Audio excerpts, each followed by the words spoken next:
Paramashivoham.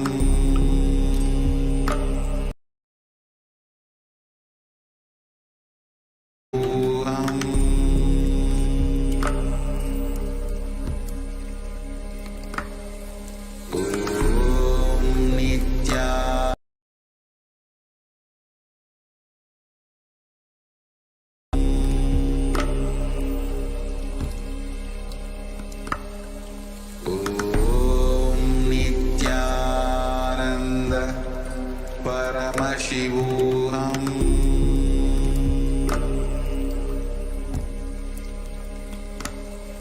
Om Nithyananda Paramashivoham.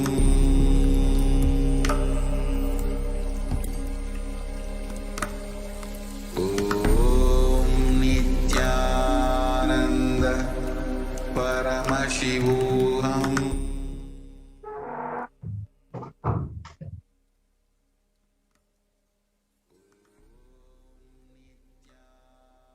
Nithyanandam Paramasukadam Kevalam Jnanamurtim Dvandvatitam Gagana Sadrisham Tattvamasyaadilakhyam Ekam Nityam Vimalam Achalam Sarvadi Sakshibhutam Bhavatitam Tribunarahitam Sadgurum Tam Namami.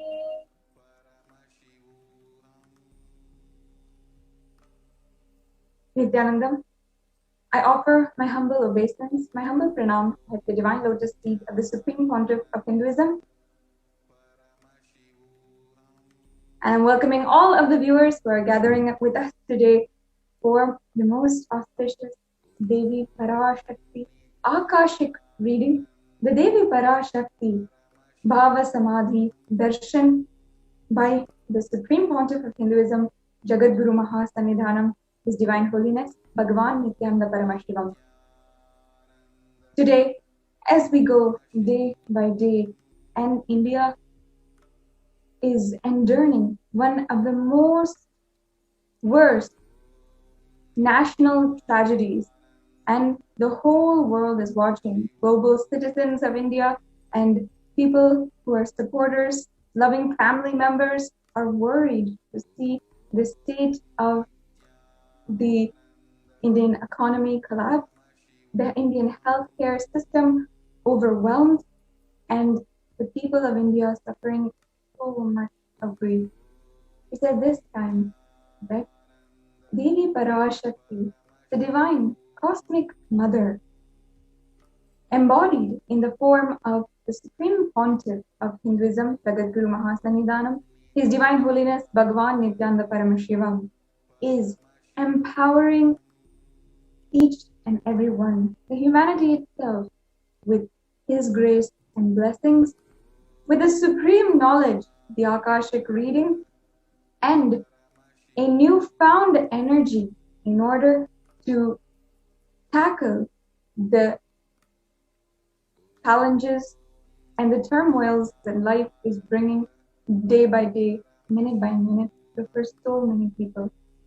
Of course, over the last 1 year, since the beginning of this coronavirus pandemic, and the world has seen so many deaths, so many tragedies, and not only that, not only coronavirus, but an increase in the effects of global warming, the tragedies of political and social chaos and upheaval within society, and so many more different accidents, if you might call them that, or different upheavals, different riots that are happening as we see literally the world unfold and society break down.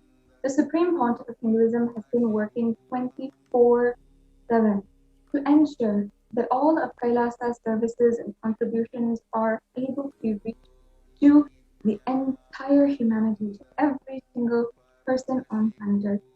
I invite all of the new viewers who are watching today to explore the contributions of the Supreme Pontiff of Hinduism. You can see literally day by day account of the Supreme Pontiff of Hinduism, his life and his work at nithyanandapedia.org.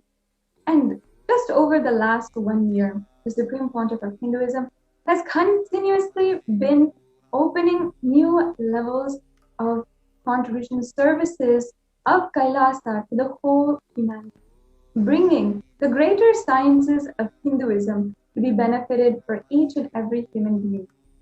Whether it is the Patni Vratam that the Supreme Pontiff of Hinduism led humanity in March of 2020, just as we were seeing the whole globe go into lockdown, or even the Patni Vratam of this year, which the Supreme Pontiff of Hinduism did for 35 days. That is an intense, prayerful fast, worshipping Mahamariamman, the Cosmic Mother, which ultimately climaxed in the Akashic reading of Devi Parashakti, having done 35 days of fast for humanity,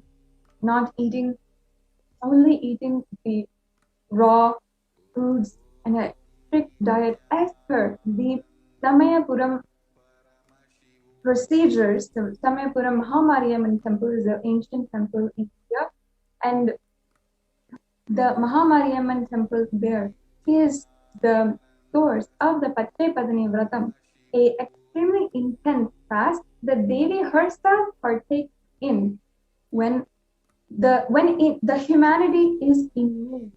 She takes part in a fast in order to bring about healing for the whole humanity.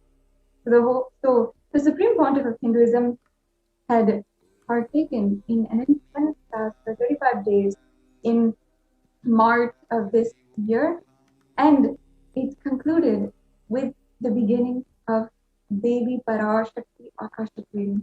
The intensity with which the Supreme Pontiff of Hinduism himself had started this fast manifested in Devi Parashakti herself, manifesting in his form and making herself available to the whole of humanity and healing humanity through numerous blessings, grace, through supreme knowledge and guidance in so many people's lives every step of the way.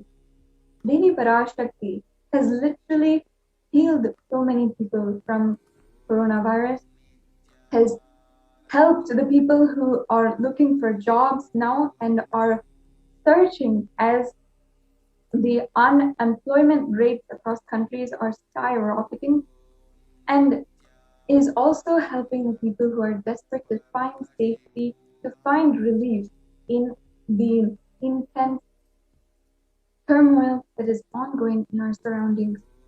As the whole world is plunging into more and more deeper suffering, the Supreme Cosmic Mother, Devi Parashakti, is herself guiding by manifesting through the Supreme Pontiff of Hinduism, and every single day conducting the Devi Parashakti Akashic reading. The Supreme Pontiff of Hinduism even says that the Devi Parashakti, she does not read Akashic reading, she doesn't read the future, but she literally sees what is there and manifests exactly what you want, create your future. If you want Devi Parashakti to be the co-creator of your reality, the divine feminine energy who literally births the entire universe to be a part of you birthing your new future, this is the program for you. Every single day, the Supreme Pontiff of Hinduism has been making himself available so that Devi Parashakti can express herself through his form, through his words, through his divine energy and presence, and permeate through even the digital screens and even the farthest distances, and make whatever you want manifest into reality. The Devi Baba Samadhi Darshan, a unique program offered by Kailasa, that is been actively helping and uplifting, empowering people with the divine grace of the Supreme Pontiff of Hinduism, Devi Parashakti herself, and giving people newfound energy, infusing people with so much of energy, inspiration that they have lost through the ongoing pralaya, the ongoing destruction that has been happening across the world in so many different forms. Many of you are watching this live stream daily through lockdown, while being in lockdown, while seeing the world literally catch fire, not being able to recognize even the neighbors who you're living around, not being able to recognize the world as it once was. And if you are in a situation in your life where you're looking for the next breakthrough, you're searching for a break in the patterns of suffering, fear, being unable to manifest what you want into reality, then this is the program for you. The Devi Parashakti Akashic reading is a very beautiful program offered entirely free of cost through so many different platforms on social media by the Kailasa digital ecosystems, and it is a way for you to experience the Deeksha and Darshan of Devi Parashakti herself. Today in this program, we'll be learning who is in fact Devi Parashakti and what are the powerful cognitions that she embodies. What are the cosmic principles which she embodies, represents, and makes manifest in your life? And how exactly can we manifest those powerful cognitions in our lives? How can we harness the divine knowledge of the divine feminine consciousness and manifest what we want in our life? And for those of us seeking more, seeking a breakthrough, this is the program where you can literally sit in the divine presence of the avatar as Devi Parashakti herself. The Devi Parashakti Bhava Samadhi Darshan is what is awaiting, what each and every one of us is awaiting in a few hours. And you can ask your questions, request blessings in any of the four social media platforms, including Facebook, Instagram, Twitter, YouTube. And these four major social media platforms, you can ask your questions, request blessings to Devi Parashakti, and you will have the opportunity to have the grace of the divine cosmic mother herself in your life. And we have had so many people share at this very platform itself on the amount of breakthrough that Devi Parashakti has given, the amount of healing energy that she pours with just, even if she says your name and says Tathastu. The Supreme Pontiff of Hinduism, as he beautifully describes, Devi Parashakti is extreme simplicity, extreme compassion, as she always gives whatever she wants. And even if she is ferocious, if you just complete and you recognize the pattern which she is pointing inside of you, and you break that pattern, then you will manifest exactly what you want. Devi Parashakti herself will take care and bless you for whatever you want and manifesting the reality you want. This is the opportunity you have at your hands during this program. Today we'll also be understanding what is Bhava Samadhi Darshan. What does it mean? What will we experience? And what is the scientific background behind the Devi Parashakti Bhava Samadhi Darshan? Bhava Samadhi Darshan is a very powerful, ancient method of connecting to the divine cosmic beings of Sanatana Hindu Dharma. And the Supreme Pontiff of Hinduism is reviving this beautiful method of connecting to the cosmos, connecting to the divine gods and goddesses of Sanatana Hindu Dharma through the avatar, through the Nija avatar, and receiving their blessings, receiving their energy and guidance in our lives, and ultimately manifesting the super conscious breakthrough. As we are in this world today, as we are seeing countries come at war with each other once again, families torn apart because of misguidance and the just misunderstanding, and so many millions of people affected by coronavirus, people who are in power not playing the role of responsibility that they have, and ultimately completely disregarding the lives of so many millions of people. As we are seeing this reality manifest in front of us, we are pressed to a situation where we need a superconscious breakthrough. We need a strong, powerful force, a strong guide to help us manifest our higher reality. In fact, in the year 1978, the Avatar, the Supreme Pontiff of Hinduism himself, descended on planet Earth for this very purpose. And we can see over the years how exactly, for attending to the entire humanity today, the Supreme Pontiff of Hinduism has worked day in, day out for the last 27 years. And before that, been manifesting the purpose of his life, which is the revival of Kailasa.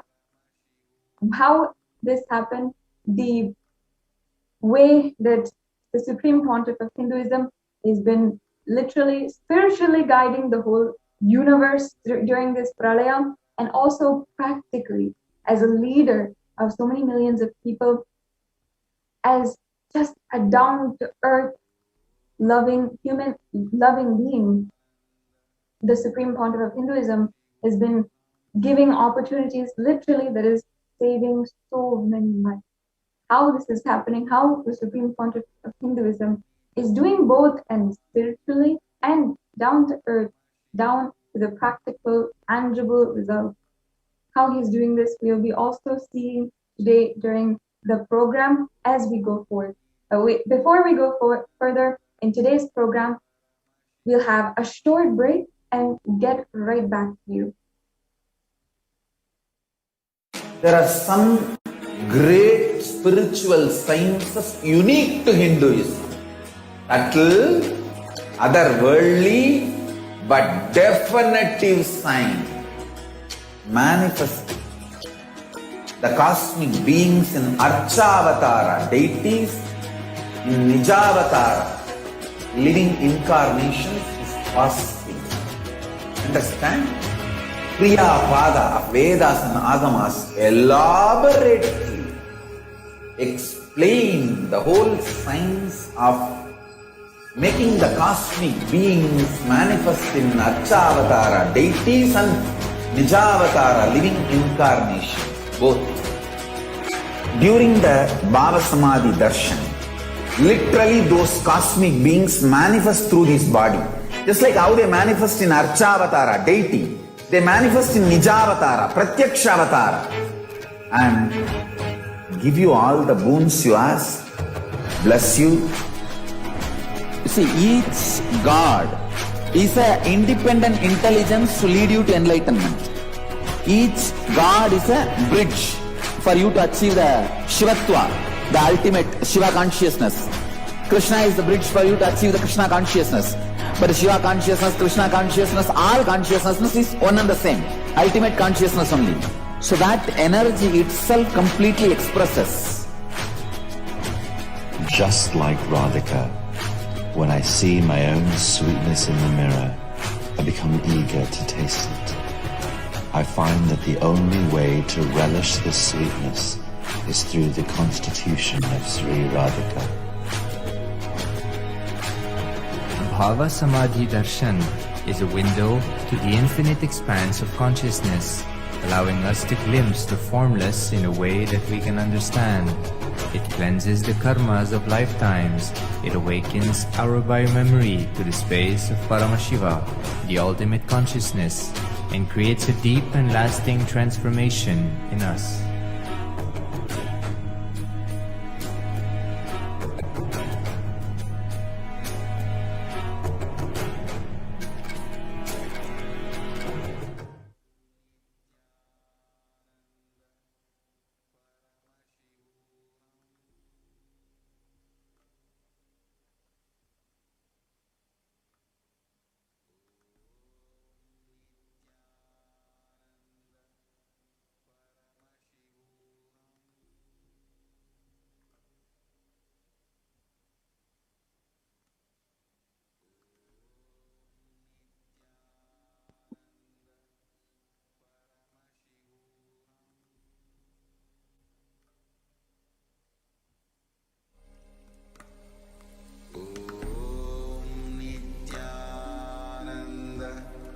Paramashivoham.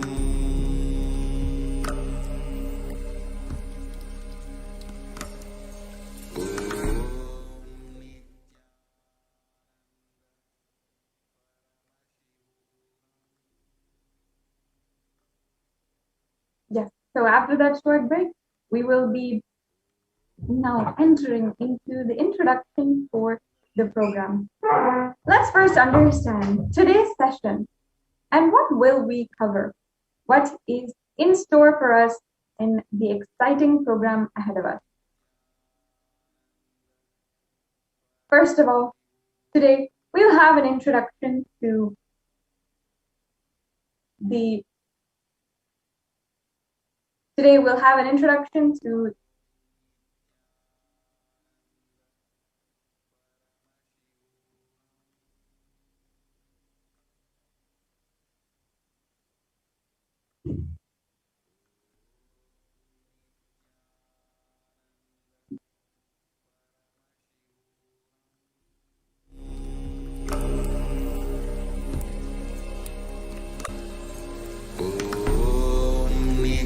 Nithyananda Paramashivoham.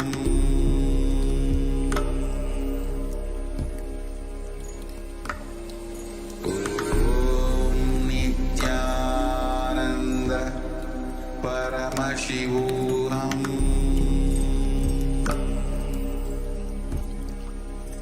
Nithyananda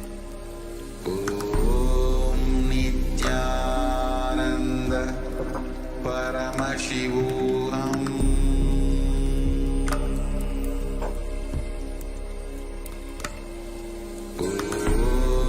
Nithyananda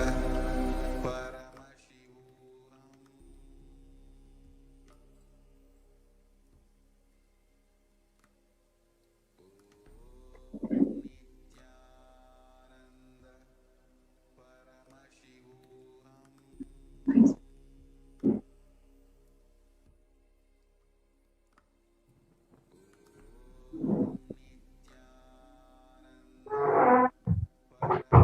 Yes, sorry for that technical glitch. We just wanted to make sure that the slides are available for each and every one of you to understand as we are starting today's program. So let's understand first what today's session will cover and what we have in store. First of all, each and every one of you will have the proper introduction to the program. Let's cover the basics first, like what is exactly Bhava Samadhi Darshan, what happens during Bhava Samadhi Darshan, and in fact, for many of you, those of you who don't know, it is a science, it is a reproducible science that actually transfers the enlightenment energy. So how that works, we will be understanding and getting to know. Then further in the program, we will be able to witness, be a part of the demonstration of the extraordinary powers of third eye. And why we are doing this is ultimately to show the possibility of each and every human being as they are going to be initiated today. What you can be initiated into with immense blessings and the initiation from the Supreme Pontiff of Hinduism is manifesting the Shaktis of Paramashiva. So we'll be able to witness the demonstration of the extraordinary powers of third eye, which is always an exciting thing to be a part of, no matter how many times you see, because always it is an amazing process to see, and ultimately being in the very presence of even someone who is manifesting the powers is such a powerful presence to be in, as that literally is Shakti Nipada. So the next thing after that, what we'll be doing is understanding who is Devi Parashakti and what are Akashic readings. Then we'll be understanding how we can benefit by attending and experiencing the Akashic reading session. And finally, we'll be having the most awaited darshan and diksha of Devi Parashakti, herself manifesting through the Nija Avatara of the Supreme Pontiff of Hinduism, Jagat Guru Mahasannidhanam, His Divine Holiness Bhagwan Nithyananda Paramashivam. After the whole program, as after that, the Diksha and initiation, after having that literally in the presence, the powerful presence of the avatar, we will have an opportunity, a guided session to manifest the extraordinary powers of third eye. And it's just a matter of one initiation and you can start manifesting Shakti. So many people join in this guided session with a trained Acharya who has been the medium through which so many millions of people have connected to Swamiji, connected to the Supreme Pontiff of Hinduism, and started radiating those powers.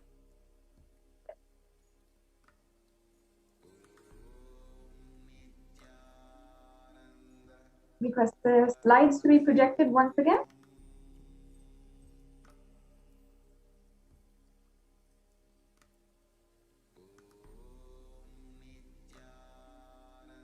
Yes, so as we are going into the introduction to the program, let's first understand the Bhava Samadhi Darshan. What is Samadhi? Samadhi means one with the source, and Bhava means attitude or aspect. The Bhava Samadhi means being one with the source through this aspect. The next slide, please. The aspect or bhava you choose, through that bhava, being one with the source, samadhi, is bhava samadhi. Knowing this aspect or bhava is ultimate, adi, and being in oneness, sama, with that is bhava samadhi. The next slide.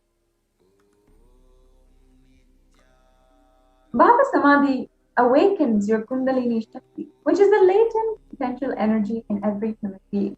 Awakening of Kundalini Shakti results in extraordinary abilities expressing through us, like third eye awakening, ability to do remote vision, ability to scan anyone's body, levitation, teleportation, and materialization. And in fact, after the Bhava Samadhi Darshan that we'll be experiencing today, we will have an opportunity to start manifesting these very extraordinary powers. So how this actually benefits you, how this actually works on your system, is the influx of superconscious energy. One, visibly slows down the aging process, and second, improves the immunity to disease.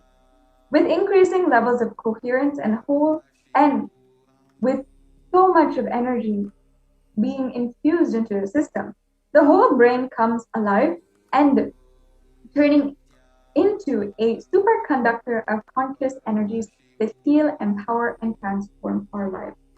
And it is a scientifically proven, demonstrated science that we're talking about here.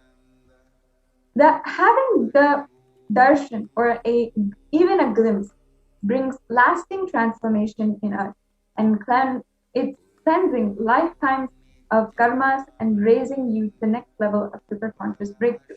It's literally like hitting the reset button on your being. The Bhava Samadhi Darshan is literally where we are mirroring the neurons of that of the avatar. And this is all substantiated in a phenomenon called mirror neurons. Mirror neurons activate and process all the observed movements of information of the avatar just by seeing, just by observing, just by doing what your eyes do. And that is, our entire body silently and without movement recreates what is happening distances far away, experiencing the superconscious energy radiated by the avatar. Now let us understand the Akashic reading, the cosmic archive. Akashic reading is not a prediction. It is a reading from the cosmic archive. There is no such thing as past, present, and future as we know it. Beyond space, creation and destruction happen simultaneously. In the dimension of time starts the past, present, and future. But in the Akashic record, there is no past, no present, and no future. And that is why we call it as what happened, happening, and yet to happen. And why each and every one of these are already clearly recorded. Now, before going into the rest of the program, let us understand a brief background that attempts to capture the contributions and recognition of the Supreme Pontiff of Hinduism. The Supreme Pontiff of Hinduism, Jagadguru Mahasannidhanam, His Divine Holiness, Bhagavan Nithyananda Paramashivam, is the reviver of Kailasa, a macrocosmic, ancient, enlightened Hindu civilizational nation. The Supreme Pontiff of Hinduism is the 1008th incarnation of Paramashiva as per Hinduism, recognized by his predecessors who are enlightened beings and adepts. The Supreme Pontiff of Hinduism made the science of power manifestation, yoga, and temple-based universities as a lifestyle for humanity. The Supreme Pontiff of Hinduism is ordained as the 233rd Guru Mahasannidhanam, or the Pontiff of the Kanchi Kailasa Sarvagnapeetham, the Tonde Mandala Adhinam. He is the incumbent emperor of the Surya Vamsa Surangi Samrajyam. He is the present 293rd Jagadguru Mahasannidhanam, or Pontiff of the Kailashonnata Shamala Peetha Sarvagnapeetham, and present Mahamandaleshwar, the supreme spiritual head of the Mahanirvani Akhada, which is one of the largest apex and monastic orders of Hinduism. And if you may not know what each and every one of these bodies or kingdoms is, they are ancient indigenous kingdoms which are established by Paramashiva himself, which have ruled over the enlightened civilization thousands of years back, which the Supreme Pontiff of Hinduism is today reviving once again. The next slide, please. So in addition to what was already listed, the Supreme Pontiff of Hinduism is also the 1008th Acharya Mahamandaleshwar, the head for all the spiritual leaders of the Atal Akhada, which is also an ancient epic body of Hinduism. And he is the present 23rd Guru Mahasannidhanam of the Dharma Mukti Swarga Paran Adhinam. And above all, the Supreme Pontiff of Hinduism is elected as the Supreme Pontiff by a congregation of over 1,000 Hindu leaders, pontiffs, great recognized and world-renowned Hindu leaders in 2015, when they all congregated and decided to elect him as the Supreme Pontiff, who would carry forward Hinduism to the whole world and ensure its revival of the enlightened civilization in the new day and age. The next. The Supreme Pontiff of Hinduism is the most prolific, read, and watched Hindu guru with with authoring over 300 books, 10,000 articles in 3 languages, including English, Tamil, and Sanskrit, which have then been translated into further 50 languages and have each 1,000 titles. Over 20 million copies of the books and articles are sold, read, and downloaded, and over 10,000 hours of discourses are available on YouTube and other platforms and also being made more and more available across the digital ecosystems of Kailasa. Through each and every one of these mediums, Supreme Pontiff of Hinduism has enriched over 1 billion lives digitally, and he is respected as the commentator of all the sacred scriptures, including the Upanishad, Bhagavad Gita, Shiva Sutras, Brahma Sutras, Yoga Sutras, Ashtavakra Gita, and the Jain Sutras. And if you do not already know, each and every one of these is available on YouTube, or you can go ahead and explore nithyanandapedia.org, your one stop for all of the different contributions, the different works, the immense work of the Supreme Pontiff of Hinduism. And not only that, every single day Nithyanandapedia is being updated, is having new content uploaded in and sorted out into all of the different days. It is a day-by-day account of the entire public life and work contribution of the Supreme Pontiff of Hinduism. The next slide, please. The Supreme Pontiff of Hinduism is recognized as the leader of Hinduism and is the most internationally recognized Hindu leader. He is the reviver of 108 ancient Hindu sampradayas, including the Rudras and Rudrakanyas, Rishis and Rishikas, Bhairavas and Bhairavis, and Sannyasis. And the Supreme Pontiff of Hinduism is the establisher of the Nithyananda Hindu University, which is the largest Hindu university in the world, with over 150 countries and with extended campuses in over 150 countries. And he has also established 1,000 plus Kailasa enlightenment ecosystem. The Supreme Pontiff of Hinduism is the founder and reviver of over 100 Sarvajnapitas, and he is the collector of the largest Hindu library with over 1 million books, 1 million formally scriptures, and over 20 million digital books. Yes, so now we've come to a very exciting segment. Before we are going into this exciting segment, we'll have a short break and come back to you. We'll be right back with you. There are some great spiritual sciences unique to Hinduism.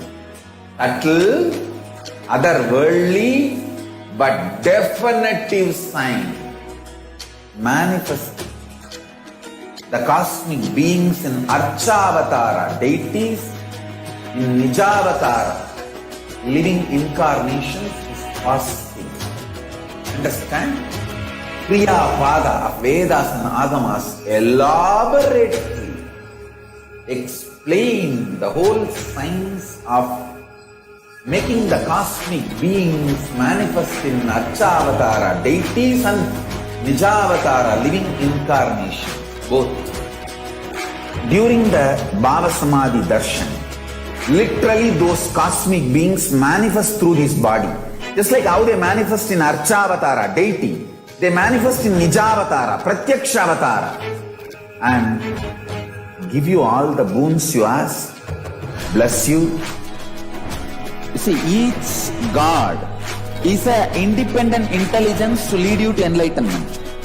Each God is a bridge for you to achieve the Shivatva, the ultimate Shiva consciousness. Krishna is the bridge for you to achieve the Krishna consciousness. But the Shiva consciousness, Krishna consciousness, all consciousness is one and the same. Ultimate consciousness only. So that energy itself completely expresses. Just like Radhika, when I see my own sweetness in the mirror, I become eager to taste it. I find that the only way to relish the sweetness is through the constitution of Sri Radhika. Bhava Samadhi Darshan is a window to the infinite expanse of consciousness, allowing us to glimpse the formless in a way that we can understand. It cleanses the karmas of lifetimes. It awakens our biomemory to the space of Paramashiva, the ultimate consciousness, and creates a deep and lasting transformation in us.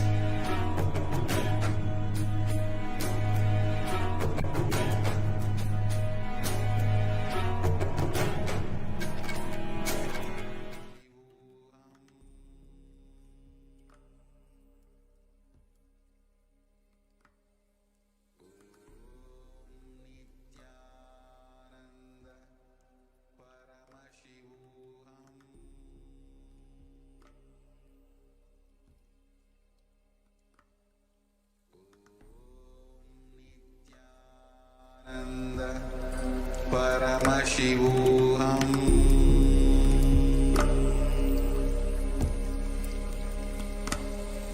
Om Nithyananda Paramashivoham.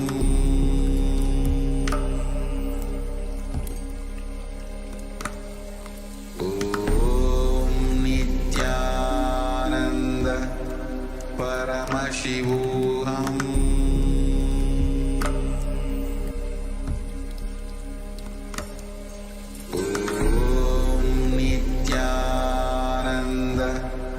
Paramashivoham.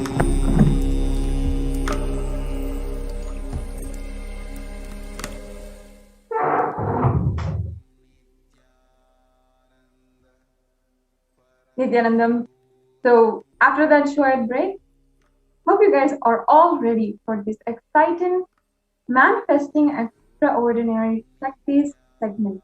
This is one of the most exciting, thrilling segments and sessions to be a part of. No matter how many times you are seeing the power demonstrations, it is always so beautiful, so wonderful to be able to sit in the presence of the Gurukul Balasans, who are Swamiji has literally initiated as his very own extensions, has blessed with these powers and has blessed in order to entangle all of us. Understand the process is actually starting now. I remember when the Adi Kailasa courtyard sessions began, all of us were sitting with Swamiji and with the Nithyananda Gurukul Balasans, and simply Swamiji through the Balasans would entangle all of us to manifest extraordinary Shaktis. So this is literally a power demonstration of the extraordinary powers. So as you sit, watch, and see this demonstration, get ready to start feeling that extraordinary space, that Shakti Nipada, that feeling of deep oneness with the Supreme Pontiff of Hinduism and Devi Parashakti.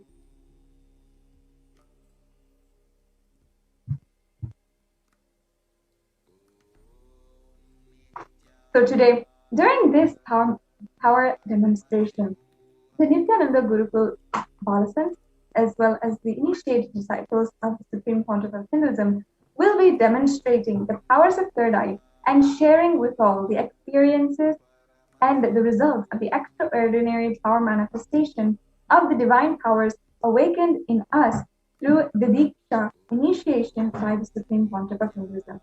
Next slide, please.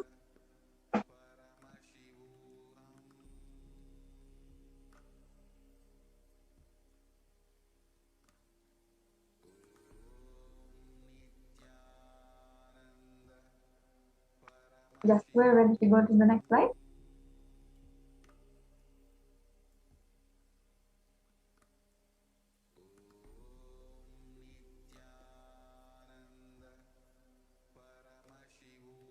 So let us first understand what are Shakti, what are these extraordinary powers.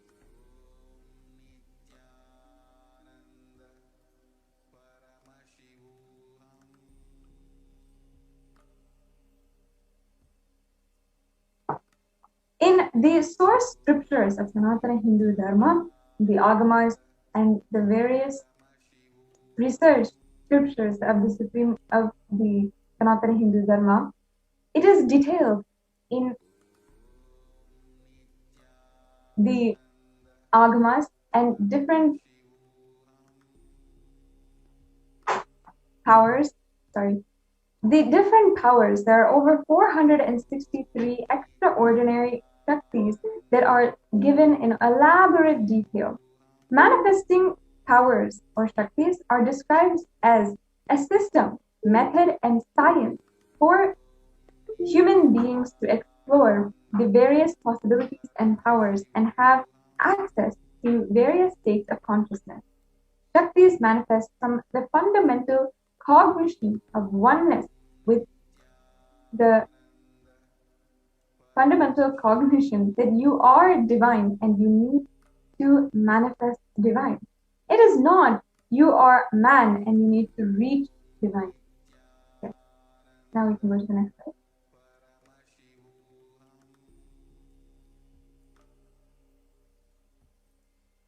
So let's understand now first, what is the difference between Shaktis and Siddhis?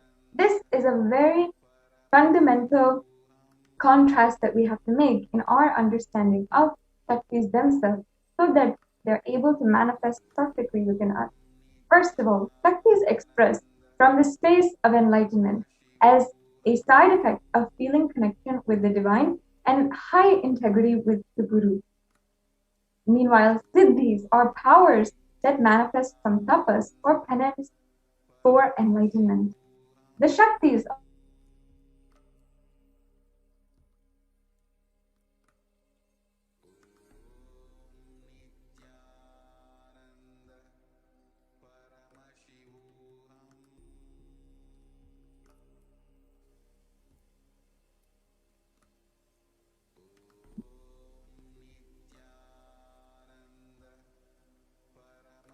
the source of each and every one of these Shaktis is Paramashiva himself. Paramashiva himself manifests as the ultimate reality and cause, as the effulgent Swayam Prakasha, all-pervading, unchanging, beyond time and space and causality, as the fundamental base of Avyakta, the unmanifest, and Vyakta, the manifest existence. He performs the Panchakriya, or the 5 cosmic acts of Srishti, creation, Sthiti, the sovereign rulership and maintenance, Samhara, the rejuvenation, Prabhava, pulling out of delusion, and Anugraha, liberating grace of all of the entities. The next slide, please.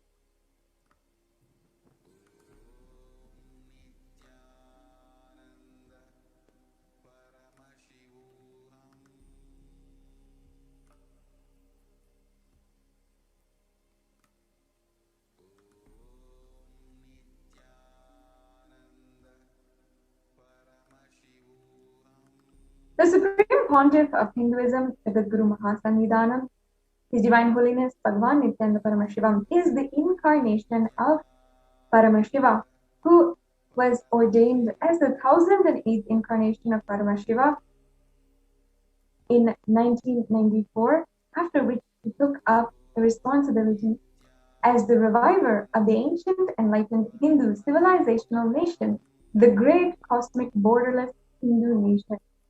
Ever since the beginning of the civilization, Sanatana Hindu Dharma has been the cradle of enlightened beings and the highly advanced sciences. It is where the science of enlightenment and powers, Shaktis, was lived and taught as a lifestyle. For the first time in the modern day, the Supreme Pontiff of Hinduism is reviving these yogic sciences and transmitting them to the world at a record-breaking, never accomplished before rate. Before going further, there are some great spiritual sciences unique to Hinduism.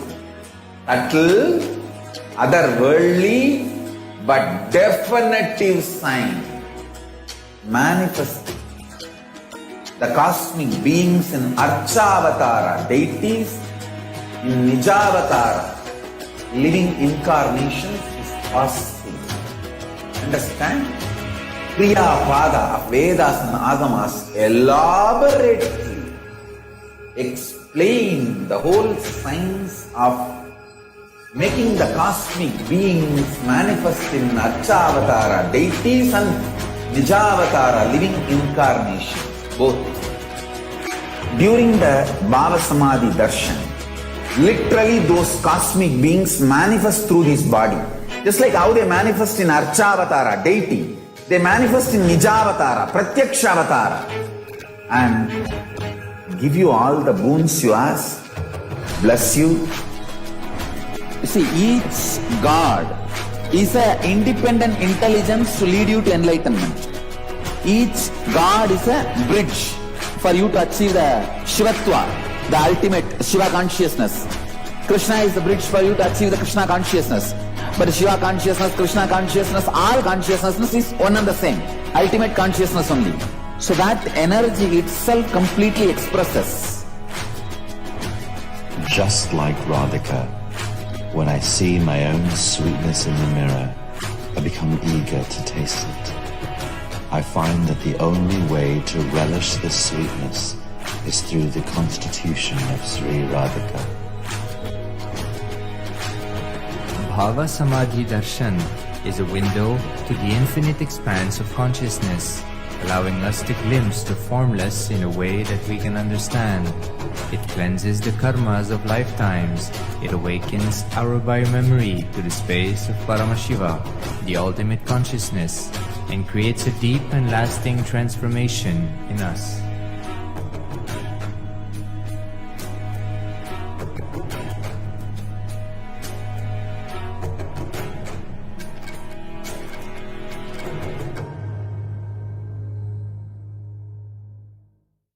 There are some great...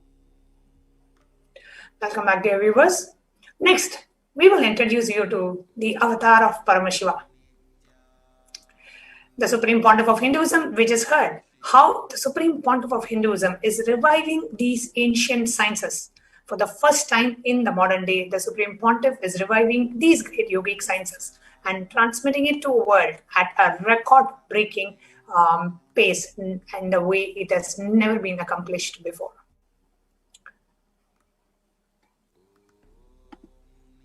Can we go to the next slide?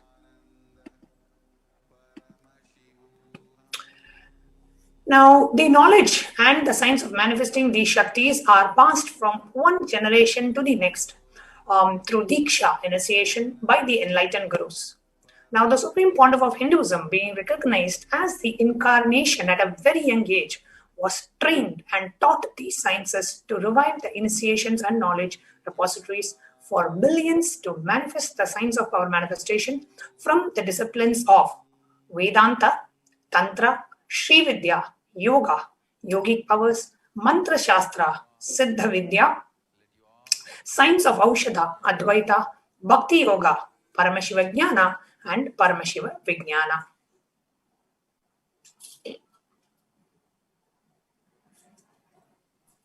Now, how do we awaken these Shaktis in us? Now, every ultimate truth, Jnana, mapped into your consciousness, Prajnana, manifests as possibilities and powers of every being, Prajnana. So every truth, Jnana, mapped into your consciousness, Prajna, manifests as possibilities and powers, Prajnana. The next slide.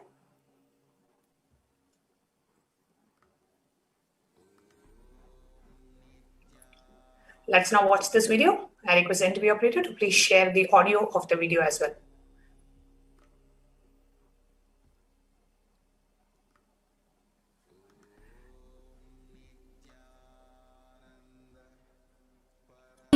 फलमखण्डितम् अविरोधात् भवन्त्येव प्रासङ्गस्तु भुक्तयः.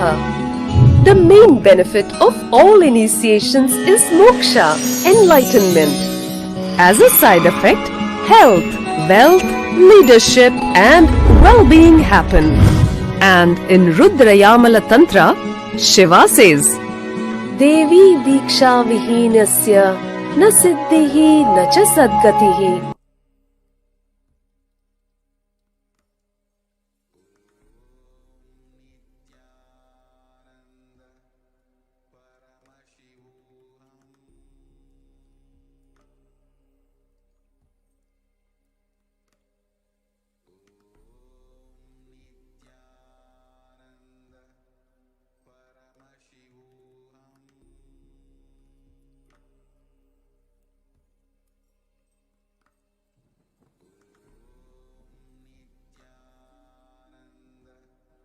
Paramashivoham.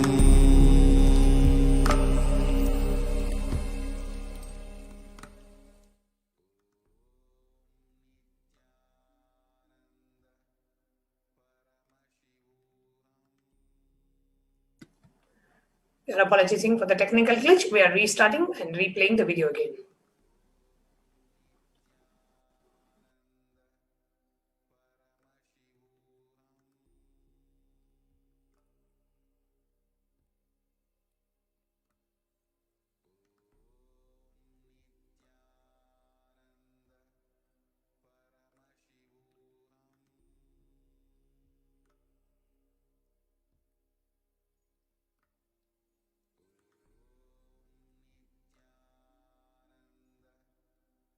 Yastu bhuktayaha.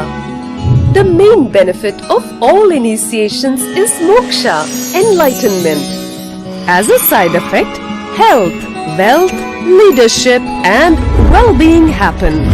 And in Rudrayamala Tantra, Shiva says, Devi Diksha Vihinasya Na Siddhihi Na Cha Sadgatihi Tasmat Sarva Prayatnena Guruna Dikshito Bhavet.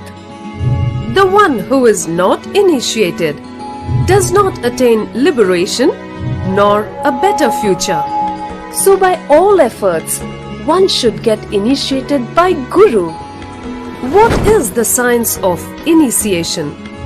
Neuroscience has proved that the process of initiation floods the brain with energy.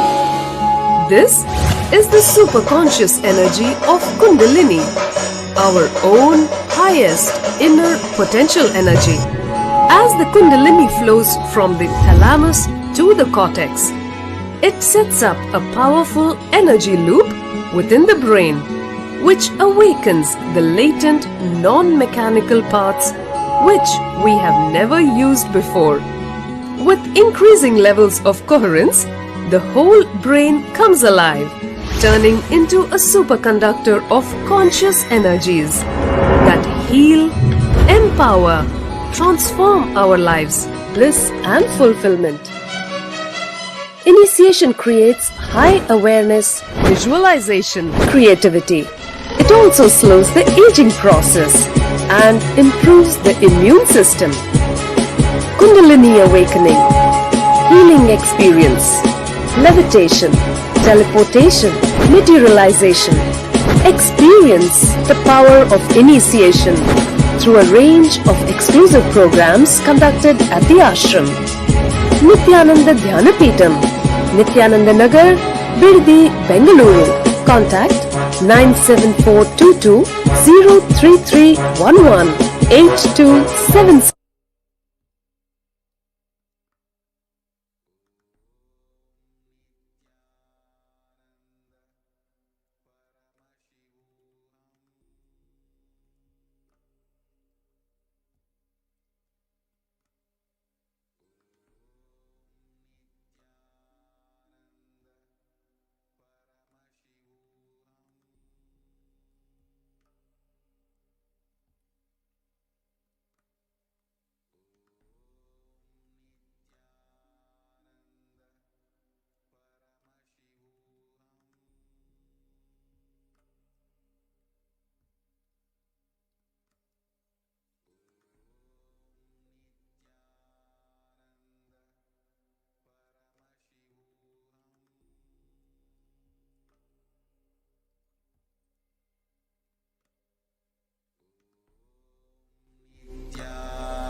Paramashivoham.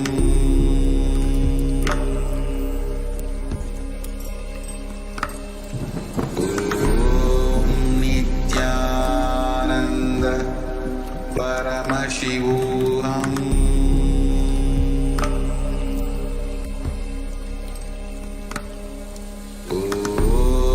Nithyananda Paramashivoham.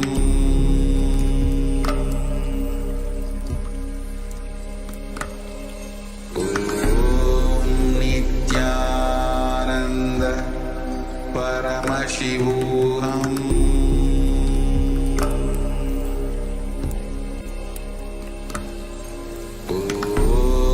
Nithyananda Paramashivoham.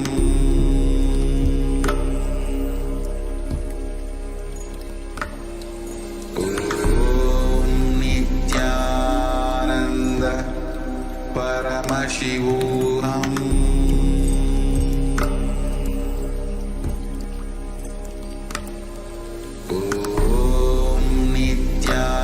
Nithyananda Paramashivoham.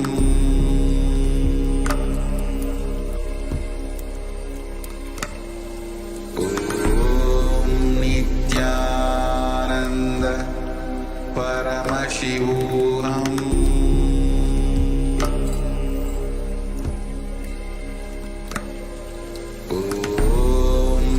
Nithyananda Paramashivoham.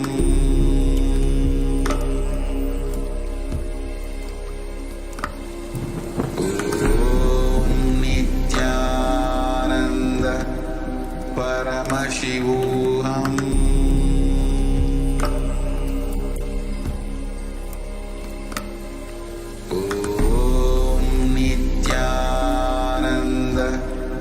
Paramashivoham.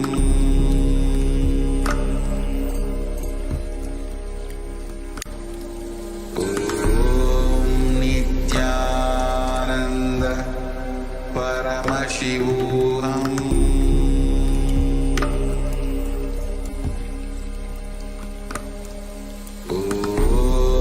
Nithyananda Paramashivoham.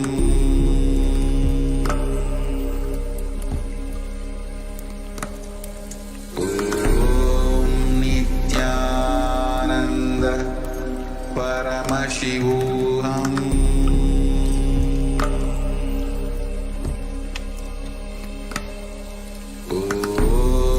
Nithyananda Paramashivoham.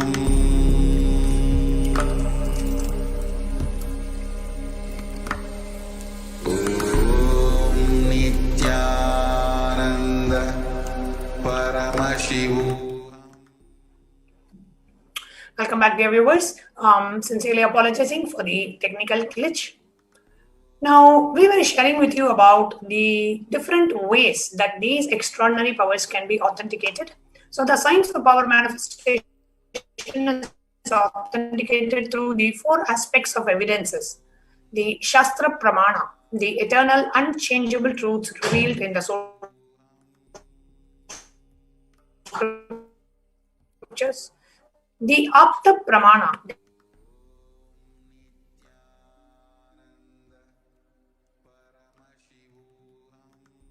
the experiences and results of the Aptas, the authorities of Hinduism, the Vedic rishis and the scientists who time tested and verified the science;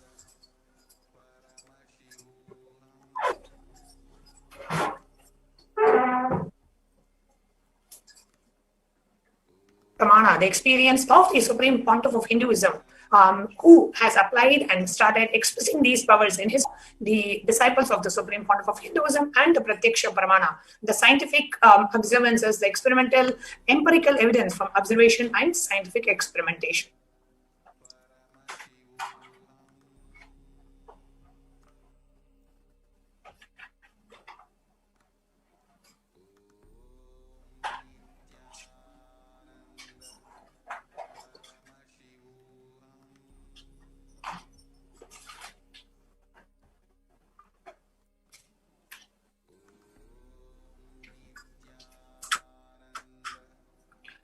Now, Vedagamas is a living applied science. Vedas are the ultimate, the superior authorities for Hindus. Vedas are the pure science where the ultimate truths are explained. Agamas are the scriptures where the applied technology, the applied science is expanded. The Vedas and Agamas, the Vedagamas, are given the status of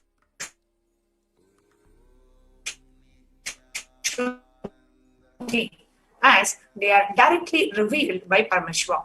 They are the ultimate eternal. These Shastras, so scriptures, is called as Shastra Pramana. The next slide.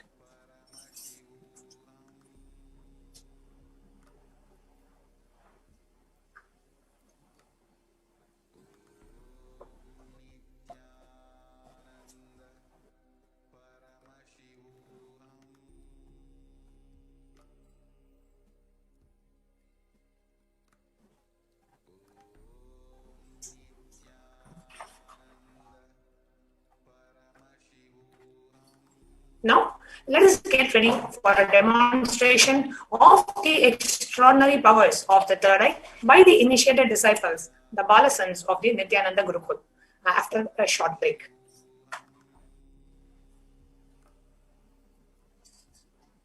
There are some great spiritual sciences unique to Hinduism.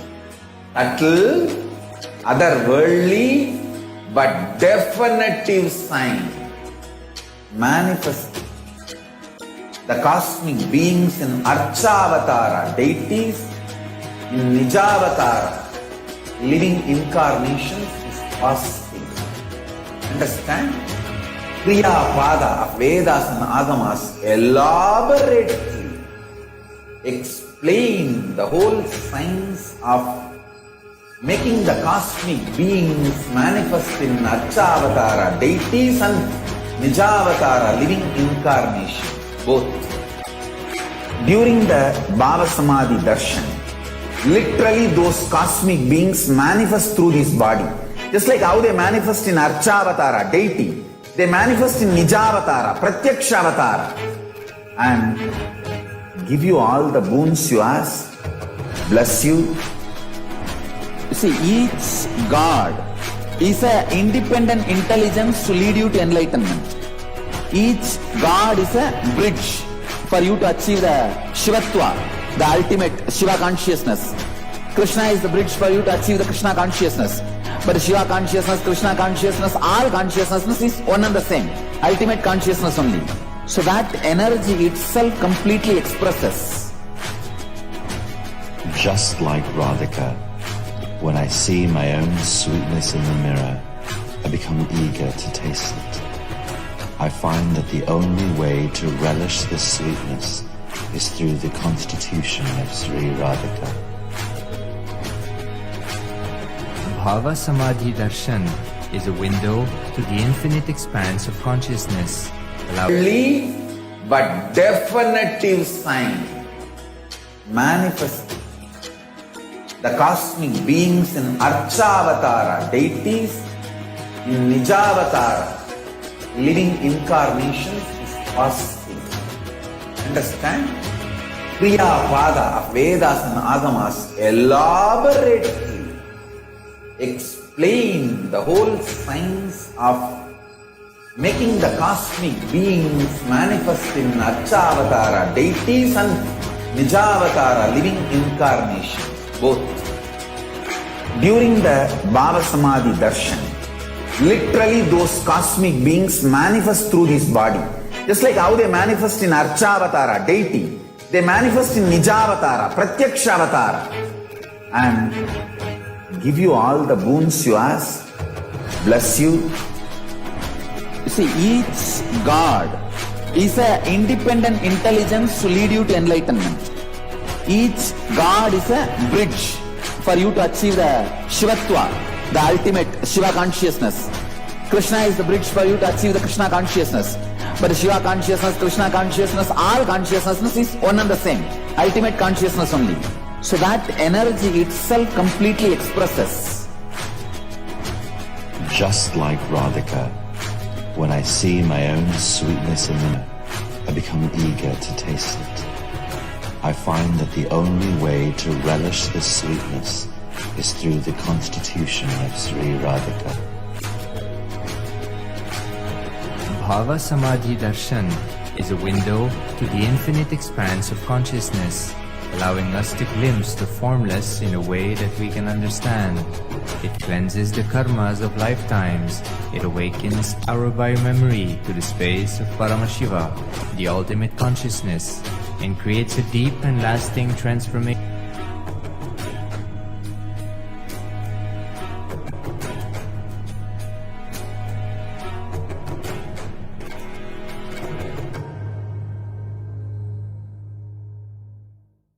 There are some great spiritual unique to Hinduism, subtle, otherworldly, but definitive sign manifesting the cosmic beings in Archavatara, deities in Nijavatara, living incarnations is possible. Understand? Kriya Pada of Vedas and Agamas elaborately explain the whole science of making the cosmic beings manifest in Archavatara, deities and Nijavatara, living incarnation, both. During the Bhava Samadhi Darshan, literally those cosmic beings manifest through this body. Just like how they manifest in Archavatara, deity, they manifest in Nijavatara, Pratyakshavatara, and give you all the boons you ask, bless you. See, each God is an independent intelligence to lead you to enlightenment. Each God is a bridge for you to achieve the Shivatva, the ultimate Shiva consciousness. Krishna is the bridge for you to achieve the Krishna consciousness. Krishna consciousness, all consciousness is one and the same. Ultimate consciousness only. So that energy itself completely expresses. Just like Radhika, when I see my own sweetness in the mirror, I become eager to taste it. I find that the only way to relish this sweetness is through the constitution of Sri Radhika. Bhava Samadhi Darshan is a window to the infinite expanse of consciousness, allowing us to glimpse the formless in a way that we can understand. It cleanses the karmas of lifetimes. It awakens our biomemory to the space of Paramashiva, the ultimate consciousness, and creates a deep and lasting transformation in us.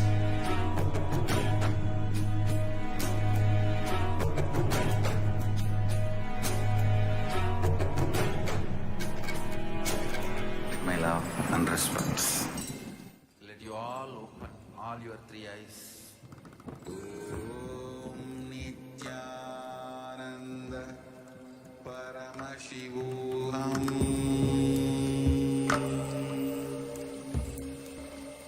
Om Nithyananda Paramashivoham.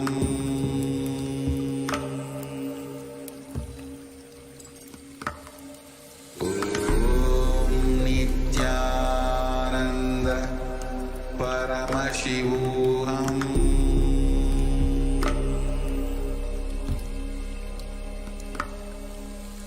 Om Nithyananda Paramashivoham.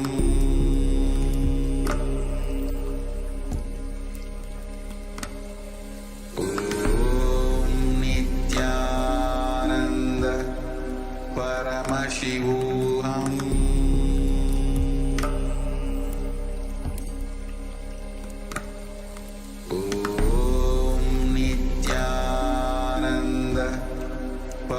Paramashivoham.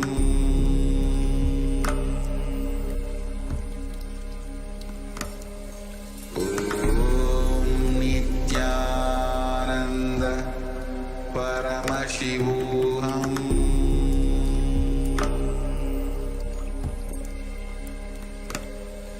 Om Nithyananda Paramashivoham.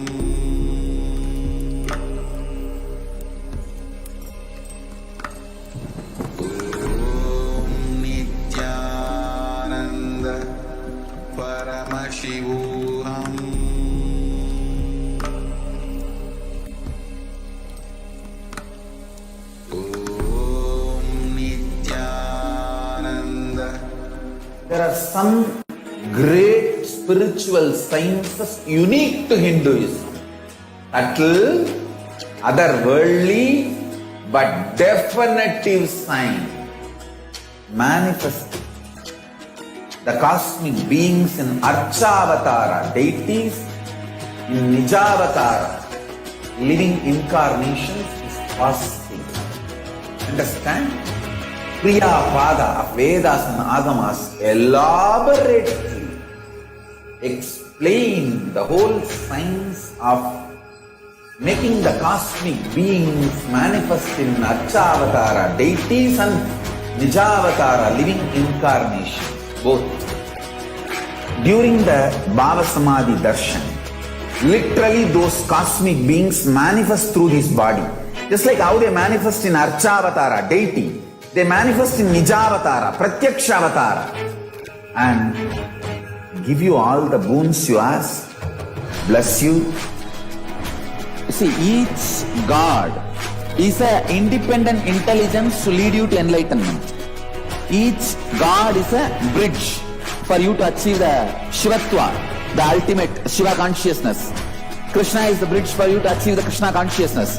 But Shiva consciousness, Krishna consciousness, all consciousness is one and the same. Ultimate consciousness only. So that energy itself completely expresses.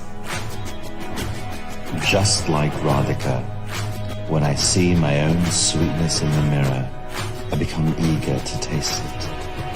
I find that the only way to relish this sweetness is through the constitution of Sri Radhika. Bhava Samadhi Darshan is a window to the infinite expanse of consciousness, allowing us to glimpse the formless in a way that we can understand. It cleanses the karmas of lifetimes. It awakens our biomemory to the space of Paramashiva, the ultimate consciousness, and creates a deep and lasting transformation in us.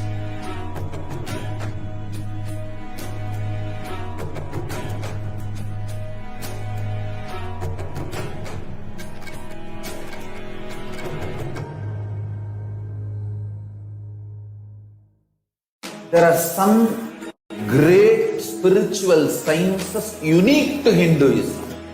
Subtle, otherworldly, but definitive sign. Manifesting the cosmic beings in Archavatara, deities in Nijavatara, living incarnations is possible. Understand? Priya Pada of Vedas and Agamas elaborately explain the whole science of making the cosmic beings manifest in Archavatara, deities and Nijavatara, living incarnations, both. During the Bhava Samadhi Darshan, literally those cosmic beings manifest through his body. Just like how they manifest in Archavatara, deity, they manifest in Nijavatara, Pratyakshavatara, and give you all the boons you ask, bless you. See, each God is an independent intelligence to lead you to enlightenment. Each God is a bridge for you to achieve the Shivatva, the ultimate Shiva consciousness. Krishna is the bridge for you to achieve the Krishna consciousness. But Shiva consciousness, Krishna consciousness, all consciousness is one and the same.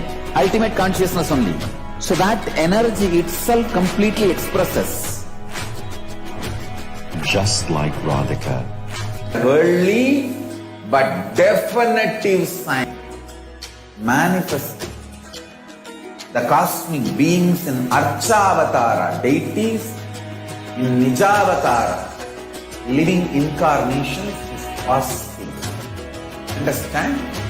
Priya Pada of Vedas and Agamas elaborately explain the whole science of making the cosmic beings manifest in Archavatara, deities and Nijavatara, living incarnations, both. During the Bhava Samadhi Darshan, literally those cosmic beings manifest through how they manifest in Archavatara, deity. They manifest in Nijavatara, Pratyakshavatara, and give you all the boons you ask, bless you. You see, each God is an independent intelligence to lead you to enlightenment. Each God is a bridge for you to achieve the Shivatva, the ultimate. Krishna is the bridge for you to achieve the Krishna consciousness.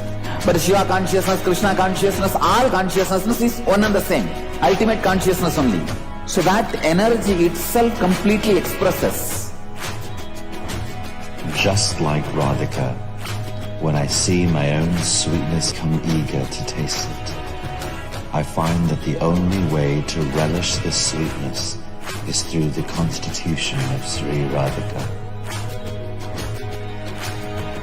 Bhava Samadhi Darshan is a window to the infinite expanse of consciousness, allowing us to glimpse the formless in a way that we can understand. It cleanses the karmas of lifetimes. It awakens our biomemory to the space of ultimate consciousness and creates a deep and lasting transformation in us.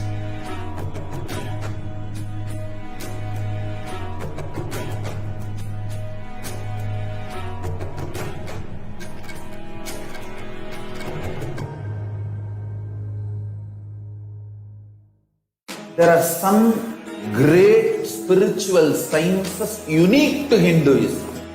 Subtle but definitive sign manifesting the cosmic beings in Archavatara, deities, in Nijavatara, living incarnations is possible. Understand? Kriya Pada of Vedas and Agamas elaborately explain the whole science of making the cosmic beings manifest in Archavatara, deities, and Nijavatara, living incarnations, both. During the Bhava Samadhi Darshan, literally those cosmic beings manifest through this body. Just like how they manifest in Archavatara, deity, they manifest in Nijavatara, Pratyakshavatara.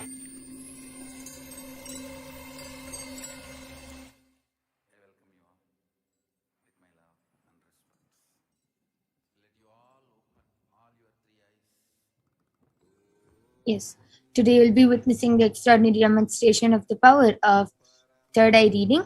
And along with me here, I have an eye band. In front is a complete opaque sheet, and behind is a thick sponge. The eyes can comfortably fit inside. This is the ophthalmologist certified eye band used for people who have insomnia and have a hard time sleeping. And this is the eye band which we'll be placing on Ma Virija and Ma Kaladhara.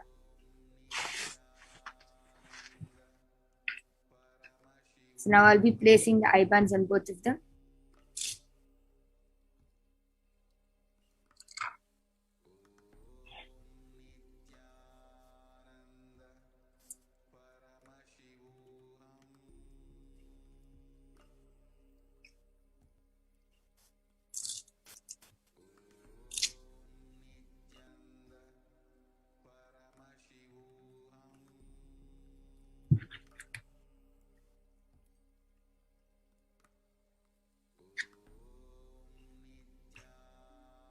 Yes. So now you can see Ma Virija and Ma Kaladhara are completely blindfolded. And now all of you can start posting comments. You can start posting emojis on the YouTube live chat. And Ma Virija and Ma Kaladhara will be reading them out live in front of you.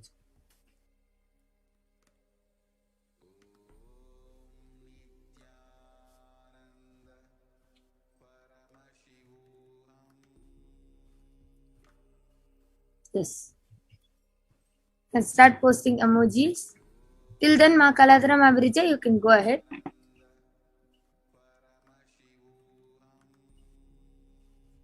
Okay.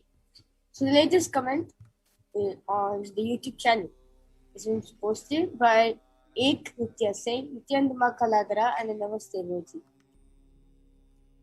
Nityanam. And then Ek Nitya again has posted Nityanam all balsams and a Namaste emoji.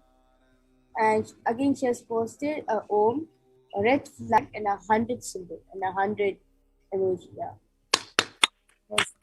Amazing. All of you can continue posting different emojis, and Ma Kaladra and Ma Birja will be reading them out.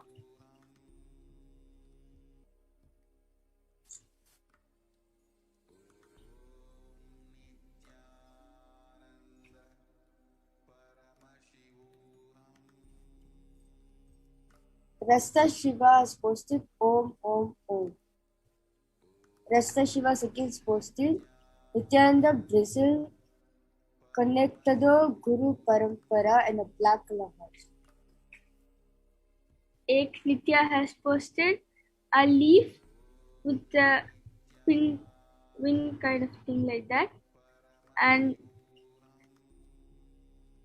a snake rolled like going like that on a stick with a blue color 6 box put together in a circle shape, and a blue colored arrow and 2 eyes.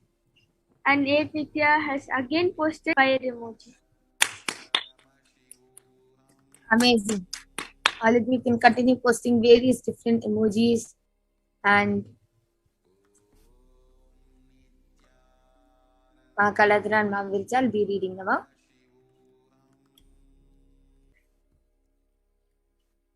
The NUS, as we're waiting for the new comments to come, we'll be reading the previous comments. So the one of the previous comments is from NUSRAAINASARI has posted a white plain box and a smiley emoji with has heart as the eye, and a laughing emoji with the star as the eyes, and a namaste emoji. And after I'm now will be reading the latest comment. So Ek Nitya has posted Nityanandam very, very balasan to see the demonstration. Mirja, you can also continue reading. Yes. Splatoonity Quatungus Crochetus posted Nityanand to all beings. A namaste emoji, a hibiscus flower, and a Om emoji. The hibiscus is like the pink color. Yeah, pink color hibiscus. Amazing. And now all of you have witnessed the extraordinary Shakti of the power of third eye reading being manifested right in front of your eyes. And you'll be witnessing many more extraordinary Shaktis and interesting Shaktis being manifested.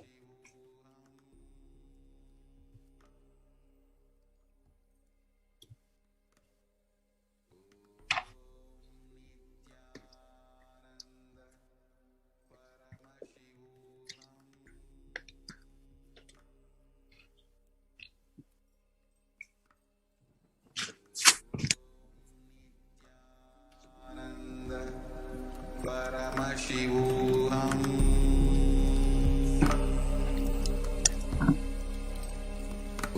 Om Nithyananda Paramashivoham. Om Nithyananda Paramashivoham.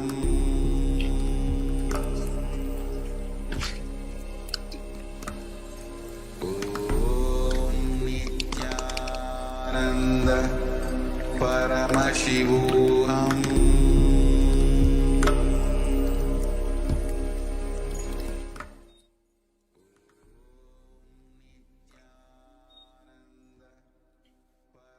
Yes. And with this, we will be concluding the power manifestation segment. And before that, I'll be removing Ma Kaladara's and Ma Viraja's I-band. And you can see that it's intact and it's completely the same as it was before. And you will be witnessing many other interesting and extraordinary Shaktis being manifested in the further Bhava Samadhi Darshan introduction and preparation. And now we will be having many more interesting segments after a short break.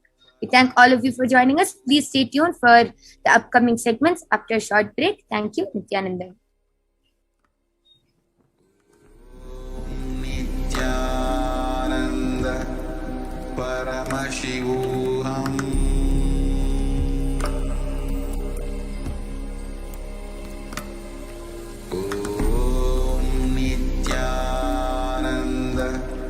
Paramashivoham.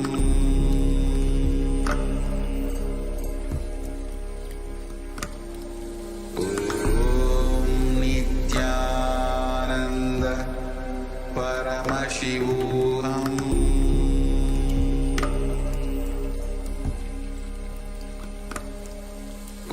Om Nithyananda Paramashivoham. Paramashivoham. Om Nithyananda Paramashivoham. Om Nithyananda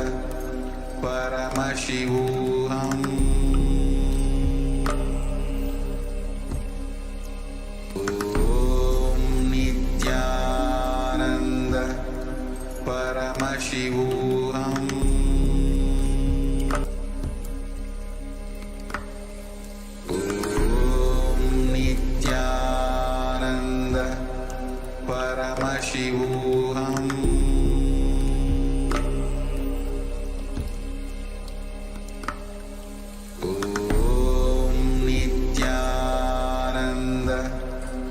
Paramashivoham.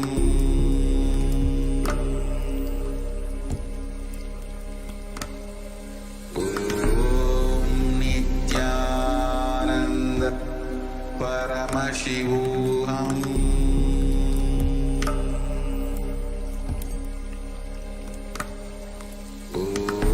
Om Nithyananda Paramaham.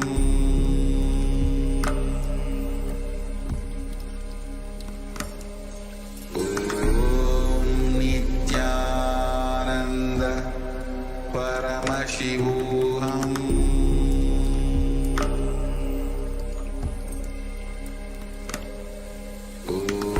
Om Nithyananda Paramashivoham. Om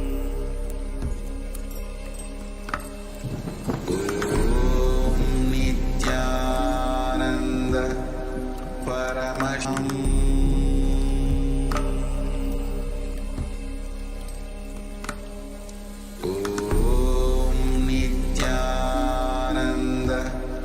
Paramashivoham.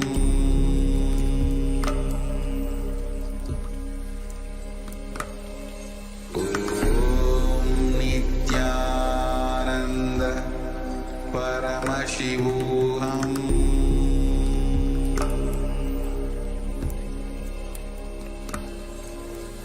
Om Nithyananda. There are some great spiritual sciences unique to Hinduism. Subtle, otherworldly, but definitive sign. Manifesting the cosmic beings in Archavatara, deities in Nijavatara, living incarnations is possible. Understand? Kriya Pada of Vedas and Agamas elaborate explain the whole science of making the cosmic beings manifest in Archavatara, deities and Nijavatara, living incarnation, both. During the Bhava Samadhi Darshan, literally those cosmic beings manifest through this body. Just like how they manifest in Archavatara, deity, They manifest in Nijavatara, Pratyakshavatara, and give you all the boons you ask, bless you. See, each God is an independent intelligence to lead you to enlightenment. Each God is a bridge for you to achieve the Shivatva, the ultimate Shiva consciousness. Krishna is the bridge for you to achieve the Krishna consciousness. But Shiva consciousness, Krishna consciousness, all consciousness is one and the same. Ultimate consciousness only. So that energy itself completely expresses. Just like Radhika, when I see my own sweetness in the mirror, I become eager to taste it. I find that the only way to relish this sweetness is through the constitution of Sri Radhika.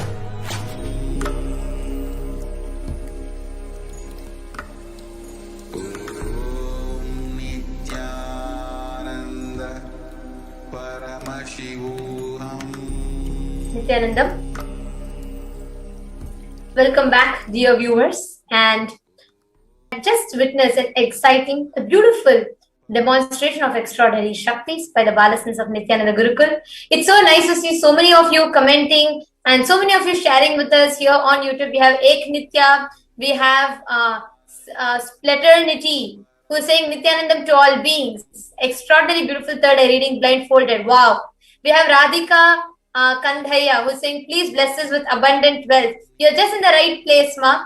And yes, do not worry. You're here at the right place in the right time, and you will be bestowed with all auspiciousness, abundance just by this darshan of Devi Parashakti. Actually, we have Rasta Shiva, Christine Sylvia, Nusralal Ansari, and Muni Badhar, the Poet Lounge, Edson Monterio. We welcome all of you for today's wonderful, divine, powerful Parashakti Akashic reading. It's so exciting, so delightful to welcome all of you for this.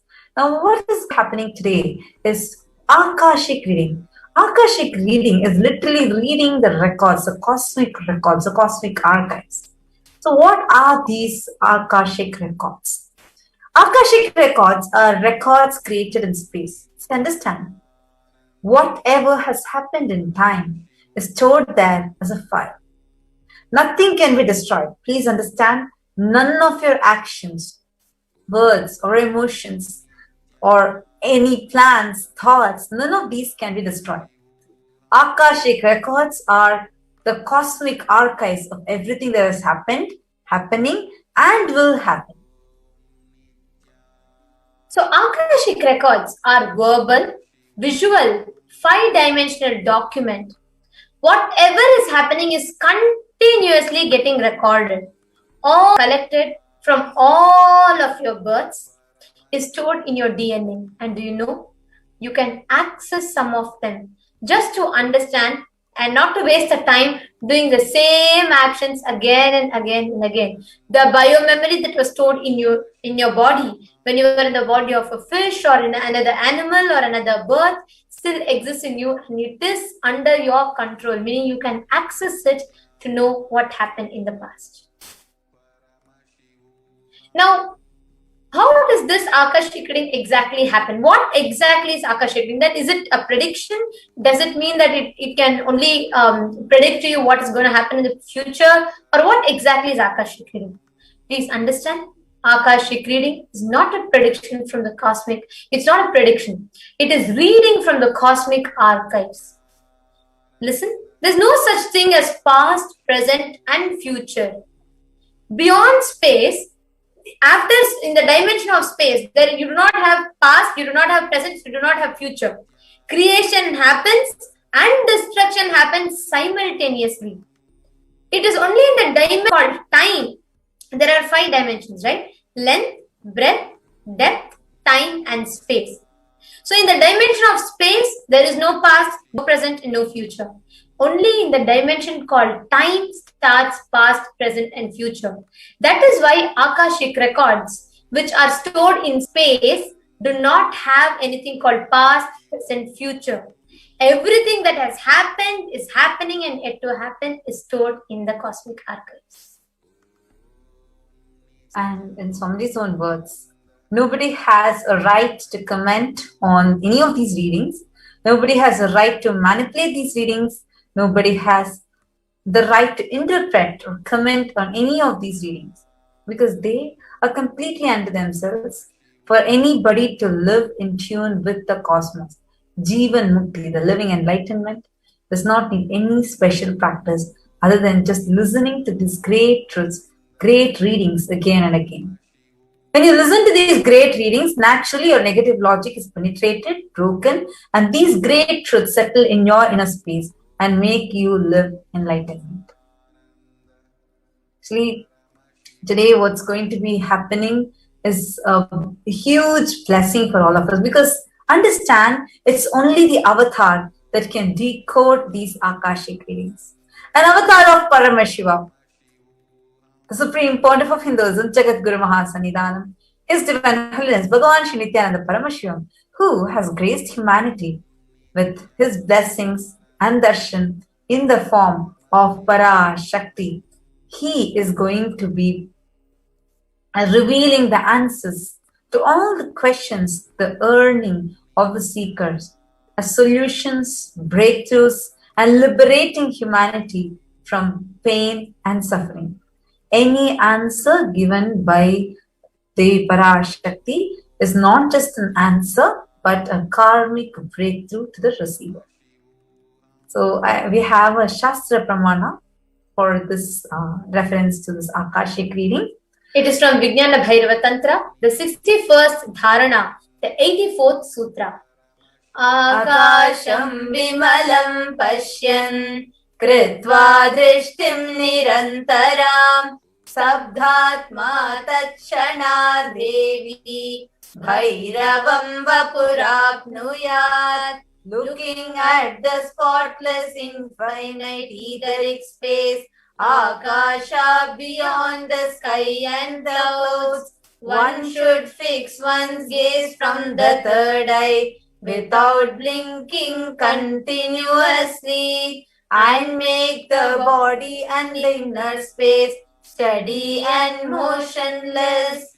That very moment, O Devi, one attains the nature and the powers of the space, Bhairava. So glad to see more and more people interacting with us in the comment section.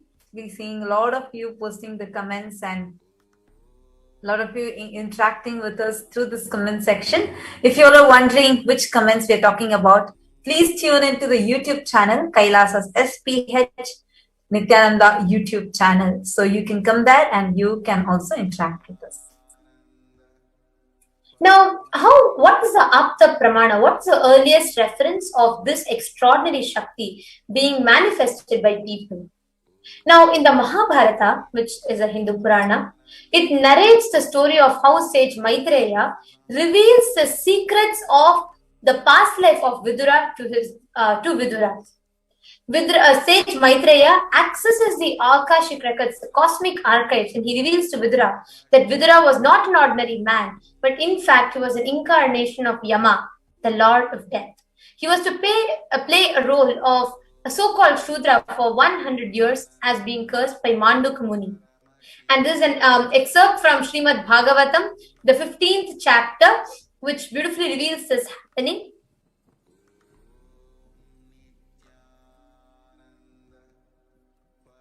Now, who can access these Akashic records? Please understand, only an avatar who is the very embodiment of completion, who is established in that space of Akasha.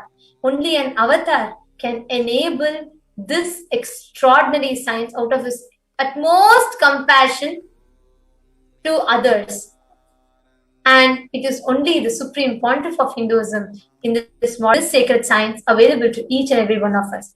And our can initiate and transmit and enable others to also manifest his powers. But just like how a lit lamp lights another lamp, the avatar can transmit his spiritual energy to the other person, to all of us, through the process of Diksha. But even though this power can be transmitted, there are initiated balasans who are manifesting this. Only an avatar can edit upgrade, and change the Akashic records based on the prayer request of the devotee. Now, these extraordinary sciences, can you benefit from them? Actually, the most accurate and unbiased answer to any question about your life, destiny, or purpose, and everyday, any part of your life.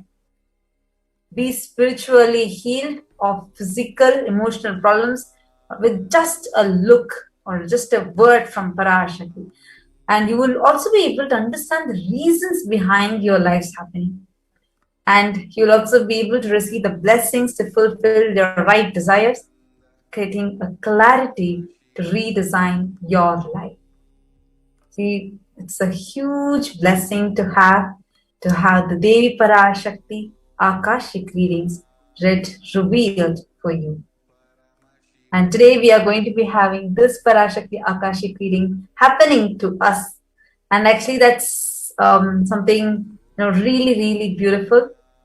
Now, I would like to ask all of you who are watching us live right now, how do you feel about having Parashakti's Akashic reading live for all of you, where the Cosmic Mother herself is coming down just for her children? How do you feel about this?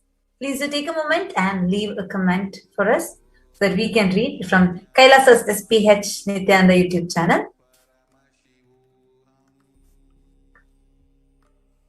You all can go ahead and share with us. How does it make you feel to be here? See, this great science, this profound science called Akashic reading, out of the compassion, the Supreme Pontiff of Hinduism is making this available. Now, who is Devi Parashakti? And how does she has manifesting through the embodied form as a Supreme Pontiff of Hinduism? How is the best way that we can relate with her? And what are the benefits? Who is the Cosmic Mother? Let us learn about Devi Parashakti and let us enter into the next segment just after a short break.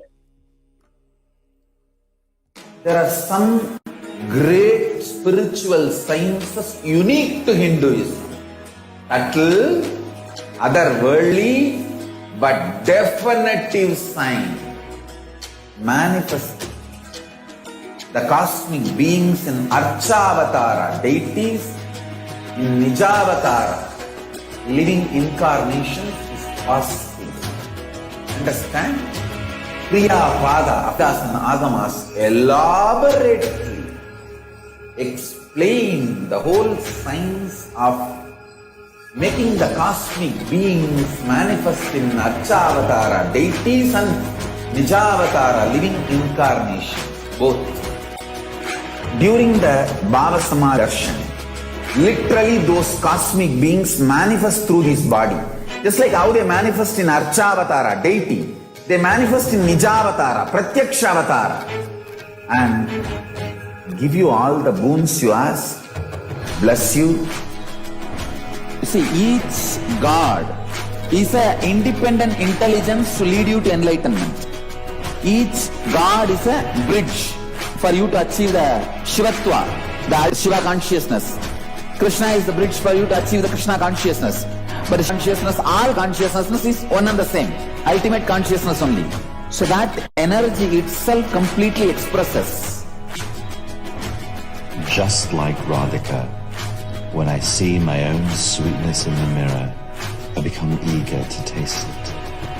I find that the only way to relish this sweetness is through the constitution of Radhika. Bhava Samadhi Darshan is a window to the infinite expanse of consciousness, allowing us to glimpse the formless in a way that we can understand. At 20 times, it awakens our biomemory to the space of Paramashiva, the ultimate consciousness, and creates a deep and lasting transformation in us.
Welcome back, viewers. Welcome back after the short break.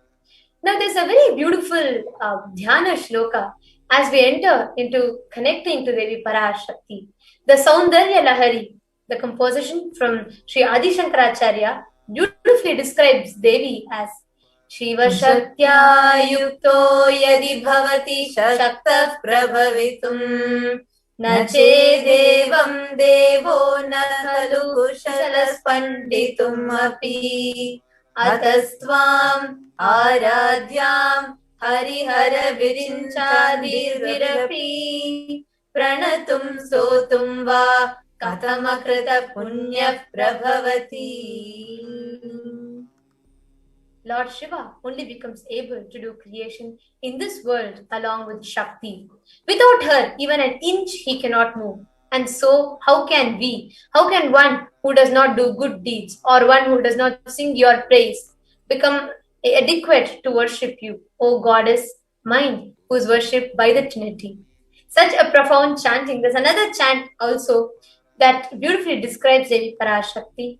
Bhavani tvam dase mayi vitara drishtim sakarunam iti stotum vachan khatyati bhavani tvam iti yaha tadaiva tvam tasmai disai nija sayujya padavim mukunda brahmendra sputha makuta nirajita padam.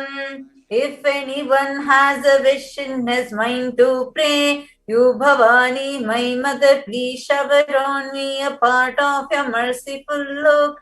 Even before he says you Bhavani, you my goddess will give him the water falling from the crowns of Vishnu, Rudra, Brahma at your feet and grant him the eternal life in your world. Devi Parashakti, the ultimate, pure, feminine consciousness. All the great things can start only with Mother. Bhuvaneshwari is the cosmic mother.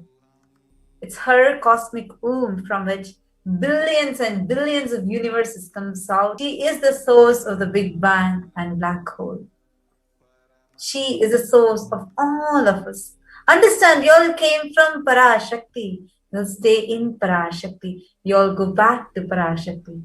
We are all literally waves in the ocean called Parashakti. Parashakti is the source Shakti, source energy, from which all of us can even know, in which all of us are, in which all of us are going to merge. It's like wave starts in the ocean, stays in the ocean, raises in the ocean, and falls into the ocean. We all start from Parashakti, stay in Parashakti, raise in Parashakti, and drop Parashakti, merge in Parashakti. Parashakti is a source. She is a sacred feminine, the consciousness, the main deity of the divine feminine, the divine mother worship. She is the consort of Bhagavan Paramashiva, the Lord of the supreme consciousness. Parashakti is the embodiment of Tyaga. Now, Parashakti connecting to the Divine Mother. This is one of the unique contribution to the spiritual consciousness from the Vedic traditions, the whole sacred feminine worship. Even if everything from what Vedic tradition gave is lost, then just one sacred feminine tradition is there. This one thing is enough to revive all the lost sampradayas of Hinduism back. Because this one word, this is a seed. Mother worship is the seed which the whole Sanatana Hindu Dharma is rooted. Now, let us see what are the revelations of Devi Parashakti and how each and every revelation of her, the Akashic records, the Akashic readings, each of them have become a powerful reality in everybody's lives.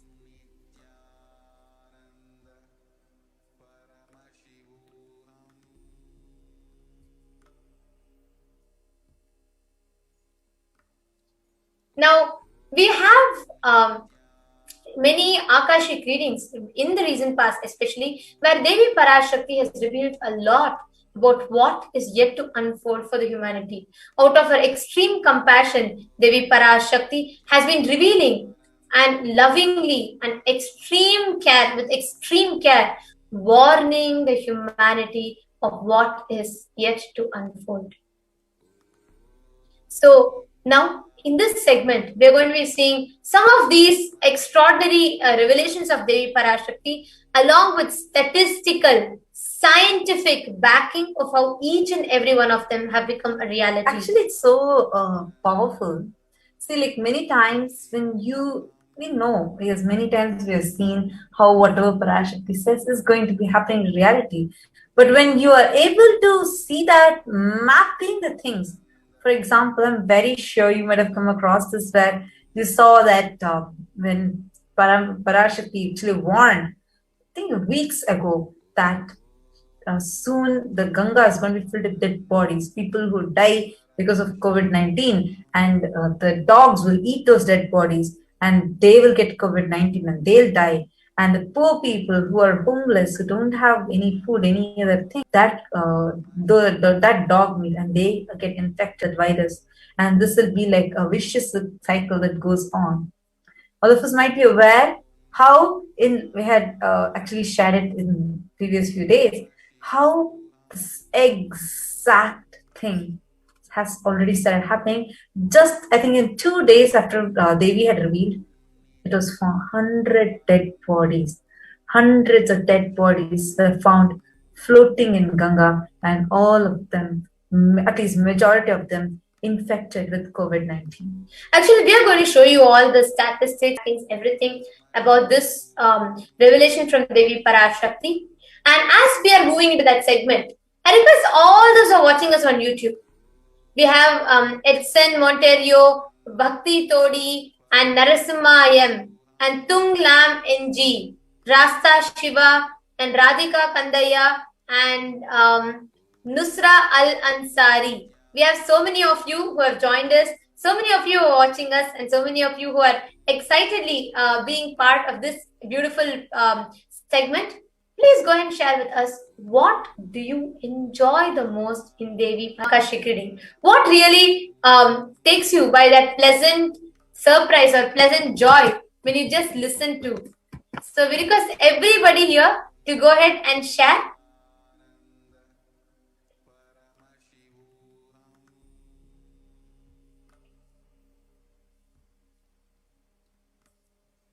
You all can go ahead to the comments and share.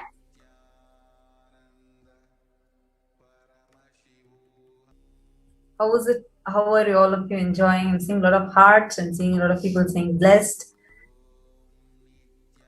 So many of you are actually participating. It's so exciting to see the participation. Actually, all of you coming, interacting with us given at any point of the day, because all that we want is we all are here waiting to see Swamiji, waiting to have his darshan, waiting to enjoy Swamiji. So it's so beautiful to have all of your comments when you come and you interact with us, especially coming on the YouTube channel and interacting with us. It's really exciting to see that. And now we have, before we enter into the sharings about the statistical evidences for each of these things that we are waiting to share with us, we have a very interesting sharing from a doctor, Dr. Peter Bloom. This segment, joining with us, we have Ma Jnanatma Swami, who is going to be taking us further into his very exact, how the divine Leela that he had experienced, Parashakti, playing in his life. Nithyananda Jnanatma Swami.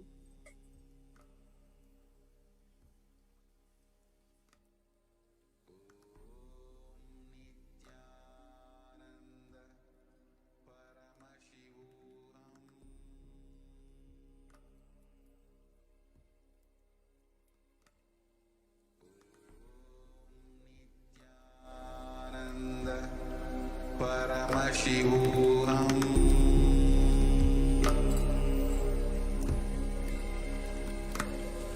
Om Nithyananda Paramashivoham.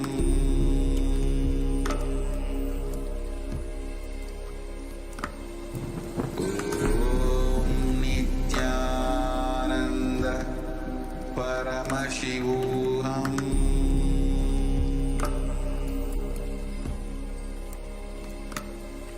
Om Nithyananda Paramashivoham.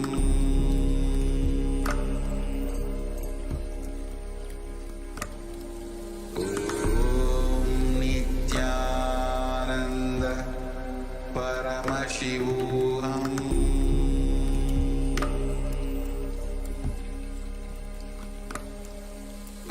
Om Nithyananda Paramashivoham.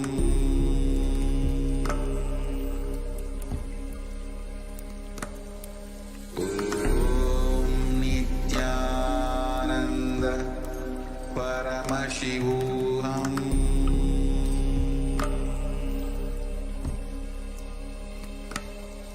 Om Nithyananda Paramashivoham.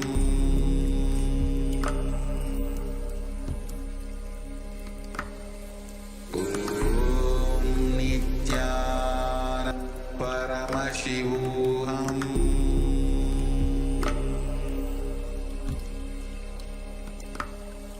Om Nithyananda Paramashivoham.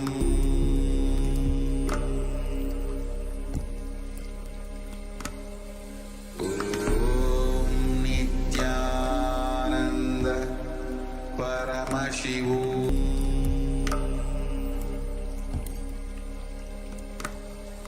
Om Nithyananda Paramashivoham.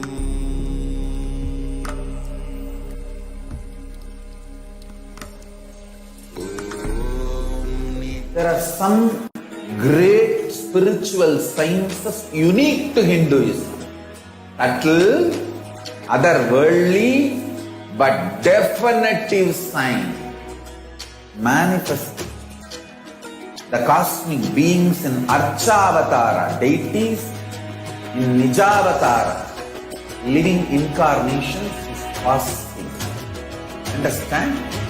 Kriya Pada of Vedas and Agamas elaborately explain the whole science of making the cosmic beings manifest in Archavatara, deities and Nijavatara, living incarnations, both. During the Bhava Samadhi Darshan, literally those cosmic beings manifest through this body. Just like how they manifest in Archavatara, deity, they manifest in Nijavatara, Pratyakshavatara, and give you all the boons you ask, bless you. See, each God is an independent intelligence to lead you to enlightenment. Each God is a bridge for you to achieve the Shivatva, the ultimate Shiva consciousness. Krishna is the bridge for you to achieve the Krishna consciousness. The Shiva consciousness, Krishna consciousness are otherworldly but definitive sign. Manifesting the cosmic beings in Archavatara, deities in Nijavatara, living incarnations is possible. Understand? Kriya Pada of Vedas and Agamas elaborately explain the whole science of making the cosmic beings manifest in Archavatara, deities and Nijavatara, living incarnations, both. During the Bhava Samadhi Darshan, literally those cosmic beings manifest through this body. Just like how they manifest in Archavatara, deity, they manifest in Nijavatara, Pratyakshavatara, and give you all the boons you ask, bless you. You see, each God is an independent intelligence to lead you to enlightenment. Each God is a bridge for you to achieve the Shivatva, the ultimate Shiva consciousness. It's a bridge for you to achieve the Krishna consciousness. But the Shiva consciousness, Krishna consciousness, all consciousness is one and the same. Ultimate consciousness only. With my love and respect, let you all open all your three eyes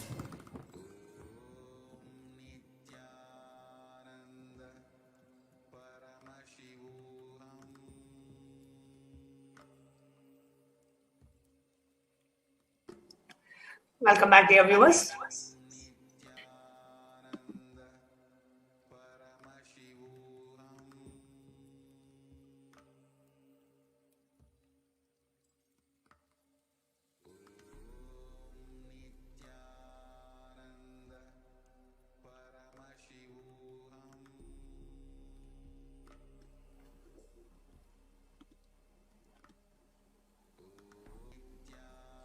Welcome back, dear viewers.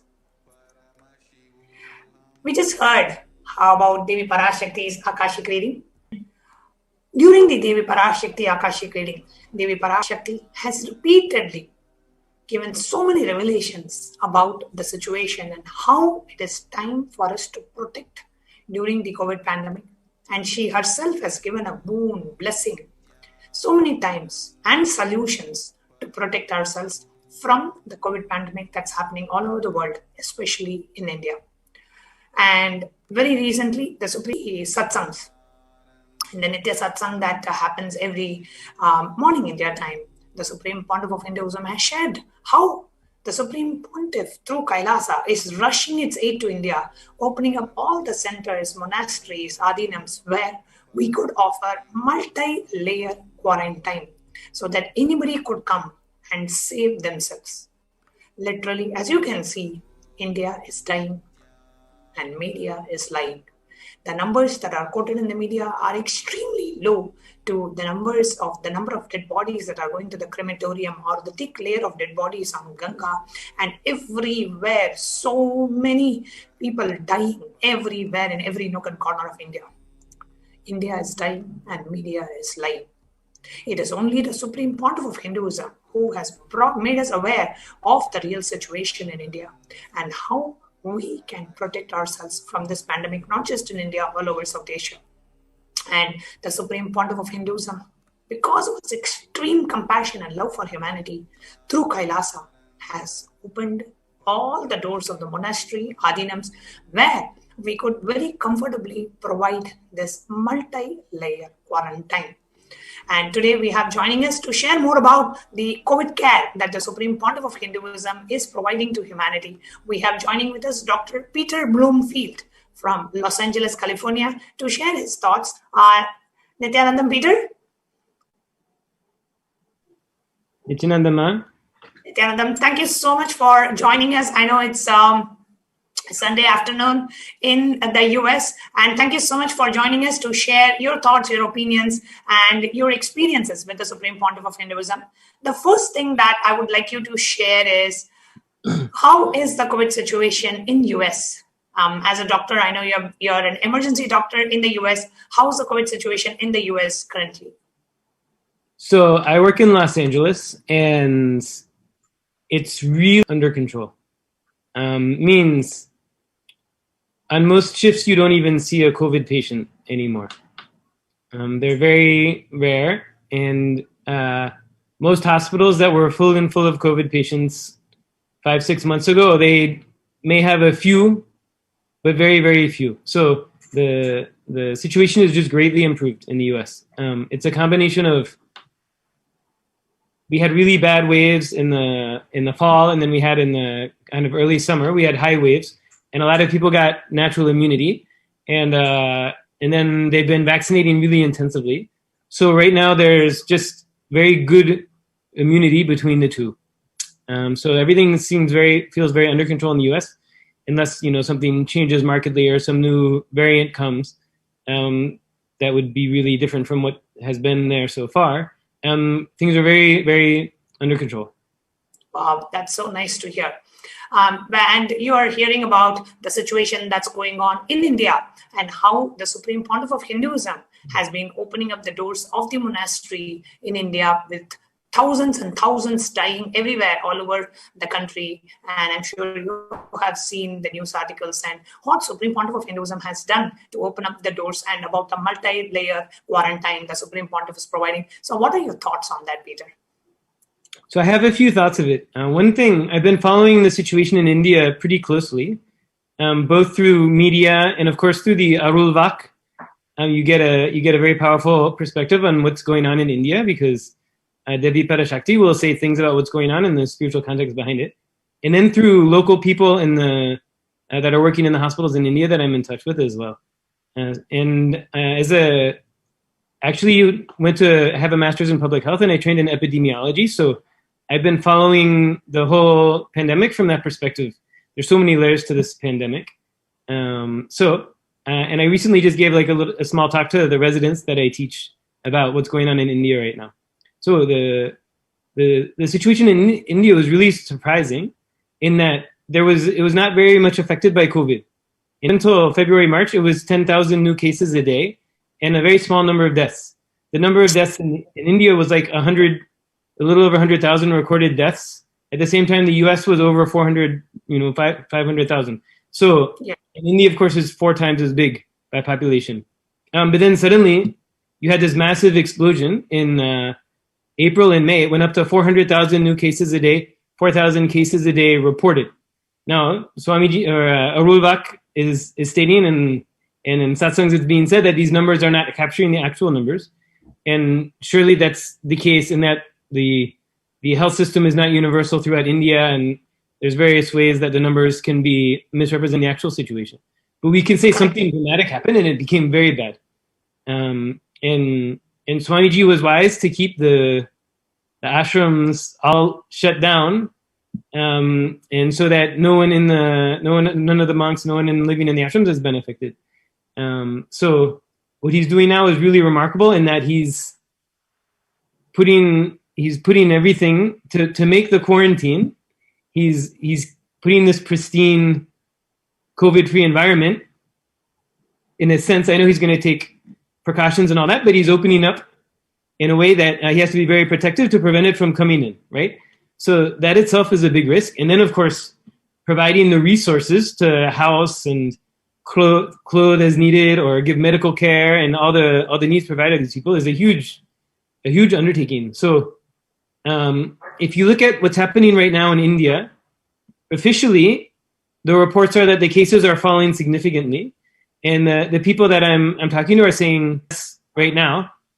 But I guess there's another wave predicted as per Swamiji and as per Urulak in the next few months that could be, really massive. So I think Swamiji doesn't do things without a very compelling reason, both pragmatic and metaphysical. So him opening up these adinams is a huge, huge, huge boon, and it's a huge undertaking. So I would surely say to anyone who's considering COVID or no COVID, I always love to be an Adi Kailas, no? So I would jump at the opportunity and go and stay in that environment under any circumstance. In this circumstance, even more so. Absolutely. And one of the things I've been hearing, from the ground with people living there is that these COVID cases are drastically increasing. The hospitals are completely out of bed, and the Supreme Pontiff of Hinduism on the day of Nithyananda Purnima shared in the satsang that just to find one hospital bed for one of the monastic disciples of the Supreme Pontiff of Hinduism was extremely hard, because all the hospitals are overflowing. There are very less oxygen cylinders available. People are struggling without oxygen and ended up dying. And we also presented some time back statistics by Dr. Subramaniam Swami, which says, who's a very renowned advocate in India. He actually presented how the number of crematoriums, the deaths that are happening in the crematoriums, the count from the crematoriums is 10 times higher than the official counts of deaths that's happening in India. So very clearly we can see that the actual number of bodies being cremated every day, being burnt every day, is exponentially more than what is being reported in the media. So definitely people are kept in blind and not understanding the gravity of the situation, and they are continuing to go. And we heard from one of the devotees who had come to our ashram in Bangalore. He said that people are going to clothes shops, they're going to jewelry shops, and they want to make things look normal, and more people are getting affected. The country is not under lockdown. People are going out for all sorts of things, and the situation is going out of hands. And the only way that the Supreme Pontiff has said is the multi-layer quarantine. So what are your thoughts about the multi-layer quarantine, which definitely is not possible in our own homes, because we have to go out to buy something or the other, and the ashrams and such places can only be the place where such layer of a multi-layer quarantine can be provided. And what is your thoughts on that, Peter? So I have a few thoughts related to that, and also related to what you were saying. In the US, the number of people that are younger that died of COVID was very low. And it was mostly older people or people with serious infirmity. What they've been seeing in India is more young, healthy people, which is very, very different from what we saw in the US. And with the perhaps discrepancies in reporting numbers, we can't even quantify it. But surely we're hearing of young, healthy people very sick, in need of beds, in need of ventilators, in need of oxygen in various forms. So that's a distinction. The other thing that is really remarkable, you see in the media, people talk black fungus, yellow fungus, white fungus. And part of me wants to say, oh, this is a sensationalism, because that's prominent in the media. But then actually, the black fungus particularly is mucormycosis, is a type of fungus that's very rare. And it's just a devastating infection. Every emergency doctor knows if you see it, you have to jump on it really fast, and the person's going to end up with a lot of disfigurement to their face or some really, really bad effects if they even survive.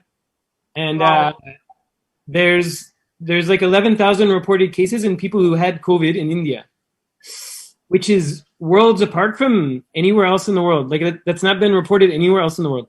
So it really, when Devi will say that things are happening in India are specific to karma and the negativity of India, or things to that effect.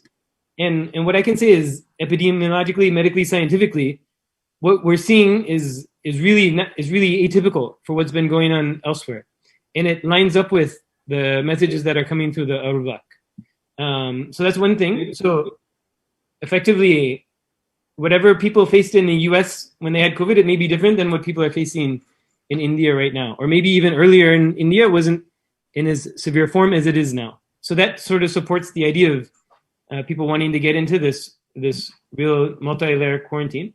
And then specifically to that, even in the US, most people that got COVID, they didn't know how they got it, or at least a significant number had no idea how they got it. And they were, wearing this mask, staying this far away, following the CDC criteria. They only went to the grocery store and all that. Many, many people who got it, they have no idea how they got it. Even some people maybe were loose with the recommendations, and then they're like, okay, I got it, what to do. But there was a big chunk that were very serious about it, and they have no idea how they got it. So the only way, if you really want to be sure you're not going to get it, is to be in a place that has been multi-layer quarantine. And just for the many reasons Swamiji said, it's really hard to replicate anything like that in the US. For example, I have an apartment. What could I do? Have my whole apartment building decide no one's going to go out, right? And then draw a chalk line outside the building and say no one can cross this line, and send one person from the building out. No, nothing like that will happen. Nothing like that will work. So just walking out your door, you'll cross someone's path, and you could get infected and all that. So I think if people are very serious about quarantine, the type of thing that Swamiji is doing is definitely going to be worlds ahead of anything you can get outside of a situation like that. Expressed, Peter. And one more aspect is, one side, the Supreme Pontiff of Hinduism is opening up the doors of all the monasteries, temples, adhinams, wherever we could provide multi-layer quarantine. And we should not forget the fact that it was in these same monasteries, adhinams, the Supreme Pontiff of Hinduism was so ruthlessly, brutally attacked. So many assassination attempts. In the main headquarters in Bangalore, inside the residence of the Supreme Pontiff of Hinduism, he was locked inside, and the whole hut, the residence, was burnt, and it was live telecasted on a national television channel. And I'm sure you're aware of so many attacks and persecutions that happened. And how does it make you feel that right now, I know one side, even he wasn't allowed to be in his own country, and his preaching rights and human rights, everything was violated. Character assassination, media hate speech, and physical assassination attempts, hundreds of false cases, every media channel calling him a rapist and a raper, fugitive and, rape accused and whatnot. And on the other side, when the human beings in India, when the Indians are not even aware of the danger that is right in front of them, and India is dying and the media is lying, at that time, it is only the Supreme Pontiff of Hinduism who is rushing its aid to India, opening up the doors of his own monastery from where he was forced to leave. How does it make you feel, Peter? It just speaks to the nature of his being, the nature of his character, and the nature of what he's bringing to this earth, to Bhuloka, right? The beings that come here from interdimensionally, from higher dimensions of greater oneness in service, their life is in service, their life is in caring, and their life is in loving. And then this place is not ready to receive that, so then they'll get attacked, they'll be misunderstood and all that, or understood and attacked because they're understood. By people who want to keep things in a lower state of consciousness here, right? But the nature of such beings is just to continue to give and to continue to serve and to continue to be a source of nourishment and protection and loving and caring and protection. And nothing that can be done to Swamiji, nothing that can be done to a being of that character, a being of that strength of oneness and strength of consciousness, nothing can change the inner space of service and loving and compassion. Nothing can change that. So it really speaks to, I mean, yeah, you're right. He himself cannot go to his ashrams, right? He built them, they were donated to him, or they were given by his devotees, or some way or another came into the care of his service, of his mission all over India. He can't go there. He can't have the food that is from there. He can't have anything from there. He can't have the protection and safety from there. Even when he was in there, they went in there and tried to, assassinate him, all that. So he's not even able to be there, and yet he wants to make sure that anyone who wants to be there, who's willing at the minimum to abide by a sattvic environment, anyone can come there and be safe and protected. So, it's not a tit. The world is tit for tat. The Bhuloka, the mundane world, is tit for tat. You give me this, I give you that back. Swamiji's world is, I just give, and then you can take away, then I'll get something else, and then I'll give that, right? And it's very inspiring for people who are seeking to step into the space of higher consciousness. You see a being, he keeps getting whatever he's given, he just gives it. Whatever he's given, someone takes it away, he gets something else, and he gives that. So that's really what he's doing in this case. I mean, you can imagine the amount of effort that'll be from all his disciples, all his monks, all his sannyasis, everyone maintaining the ashram. So much effort will be there to try and maintain people, to maintain the adinam environment, the monastic environment, and then of course just to provide the resources, all that. And only the monks will be at risk, or the sannyasis and the administrators of the adinams that are going to be receiving the food and all that and interfacing with the outside world. So he's huge in he himself will be putting a huge amount of effort to direct the whole thing and monitor the whole thing in various ways. So it's a huge undertaking, and you can't expect him to get positive press for this, because he won't get positive press for anything. He won't get anything other than the beings that he is aligned with and the beings that are working with him. It is their nature to be that way, and he's integrated to them. So he may not get anything from this level, but that nature is its own reward. No? Being that being, both for him and for anyone who can be integrated with Swamiji, is the whole purpose of existence, to step into that and not get shaken from that, no matter what is happening around you. So to me, it's just a really powerful testimony to what the mission is how it's really embodying the mission of Paramashiva in this transition time. Absolutely, so beautifully said, Peter. And I really like what you said, whatever they do to the Supreme Pontiff of Hinduism, nothing can change who he is.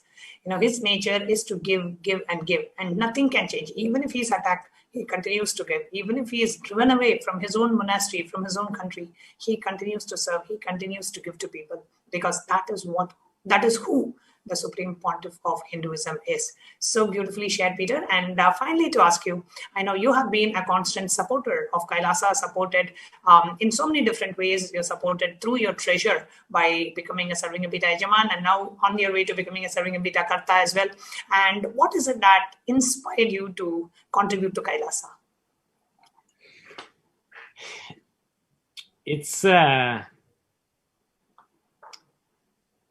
It's just there's no other game in town, you know. It's really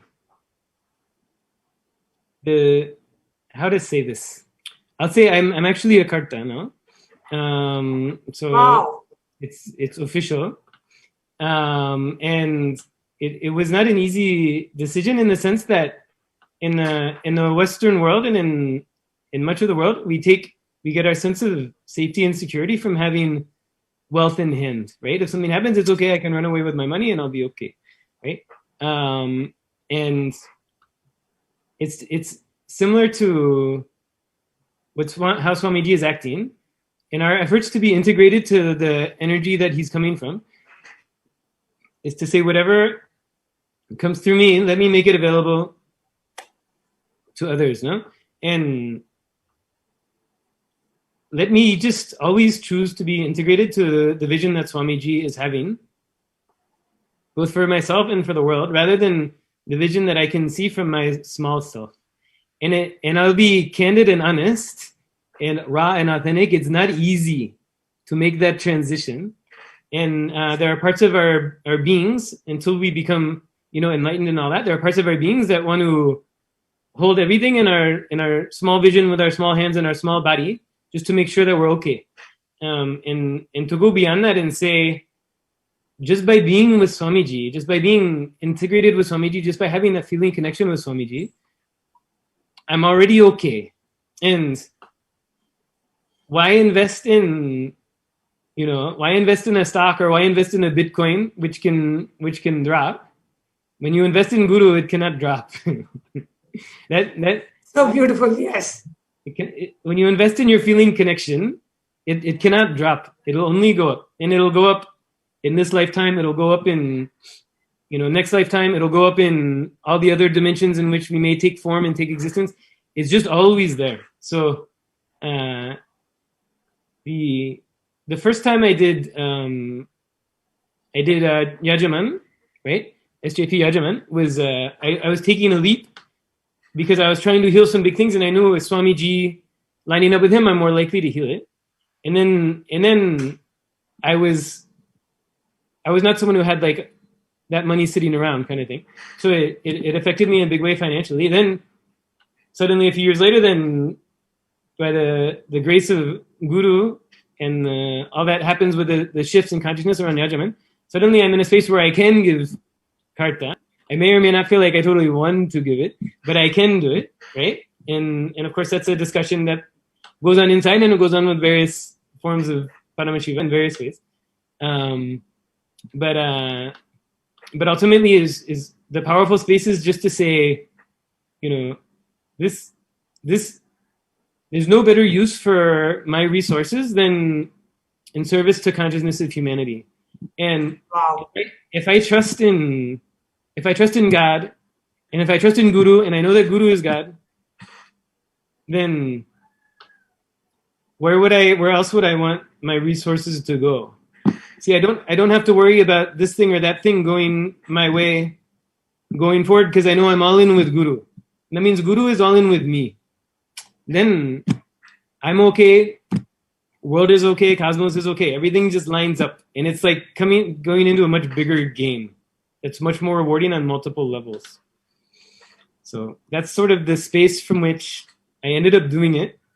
And you know, to anyone considering such things, it may not be like, oh, I have this money now, and naturally I should just give it. It may not feel like the most natural thing in the world, but there's a higher intelligence inside of us that knows by doing this, it'll serve us, it'll serve the world, and then it'll serve to clear us of incompletions around wealth and anything that's desiring, make us go from Kubera consciousness of hold wealth and hoard it, to like Lakshmi consciousness of let it flow out and then let it flow back in, and this step into that flow of abundance.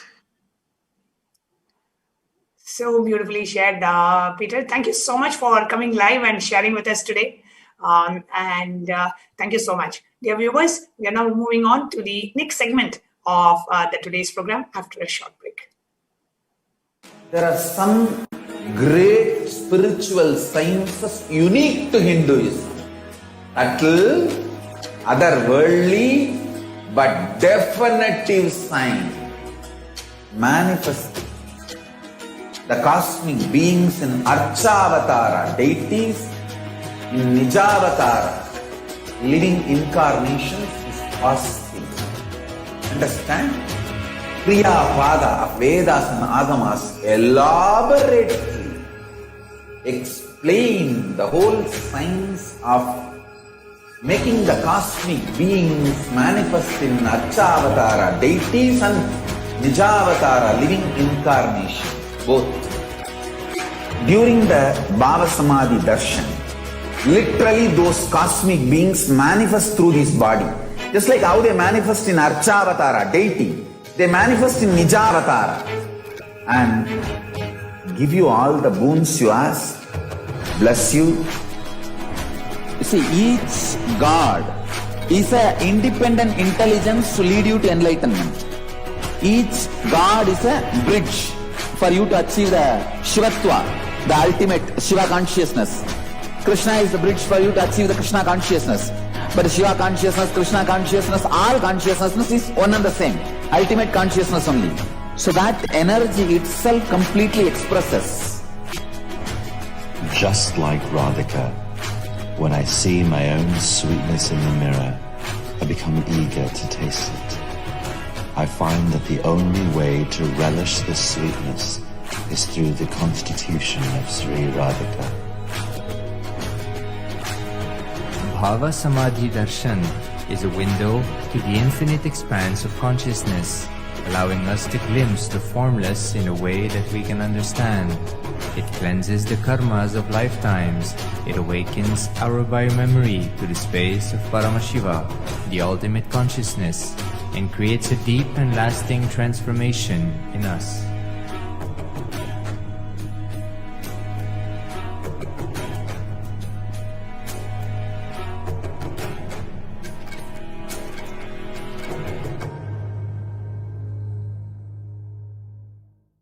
There are some great spiritual sciences unique to Hinduism. Subtle, otherworldly, but definitive sign. Manifesting the cosmic beings in Archavatara, deities in Nijavatara, living incarnations is possible. Understand?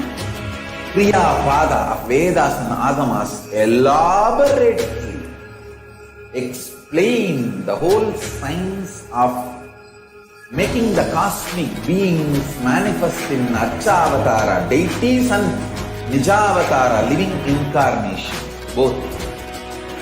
During the Bhava Samadhi Darshan, literally those cosmic beings manifest through this body.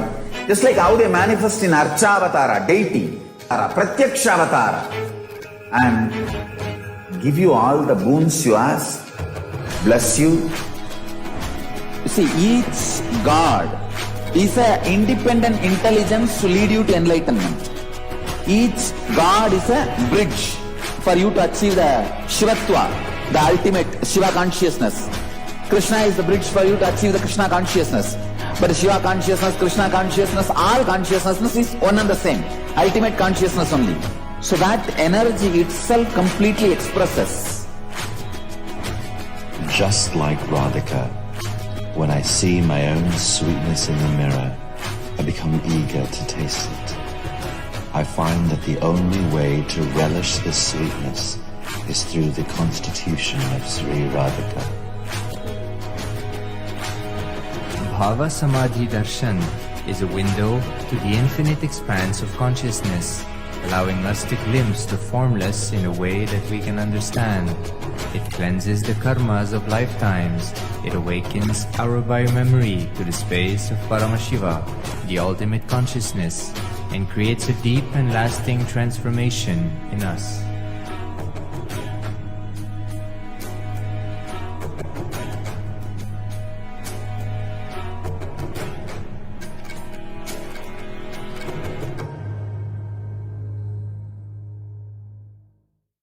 there are some great spiritual sciences unique to Hinduism. Subtle, otherworldly, but definitive sign.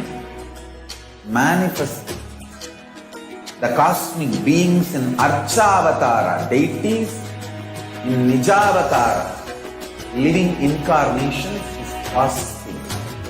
Understand? Kriya Pada of Vedas and Agamas elaborately explain the whole science of making the cosmic beings manifest in Archavatara, deities and Nijavatara, living incarnations. Both during the Bhava Samadhi Darshan, literally those cosmic beings manifest through his body. Just like how they manifest in Archavatara, deity, they manifest in Nijavatara, Pratyakshavatara, and give you all the boons you ask, bless you. You see, each God is an independent intelligence to lead you to enlightenment. Each God is a bridge for you to achieve the Shivatva, the ultimate Shiva consciousness. Krishna is the bridge for you to achieve the Krishna consciousness. But Shiva consciousness, Krishna consciousness, all consciousness is one and the same. Ultimate consciousness only. So that energy itself completely expresses. Just like Radhika, when I see my own sweetness in the mirror, I become eager to taste it. I find that the only way to relish this sweetness is through the constitution of Sri Radhika. Bhava Samadhi Darshan is a window to the infinite expanse of consciousness, allowing us to glimpse the formless in a way that we can understand. It cleanses the karmas of lifetimes. It awakens our biomemory to the space of Paramashiva, the ultimate consciousness, and creates a deep and lasting transformation in us.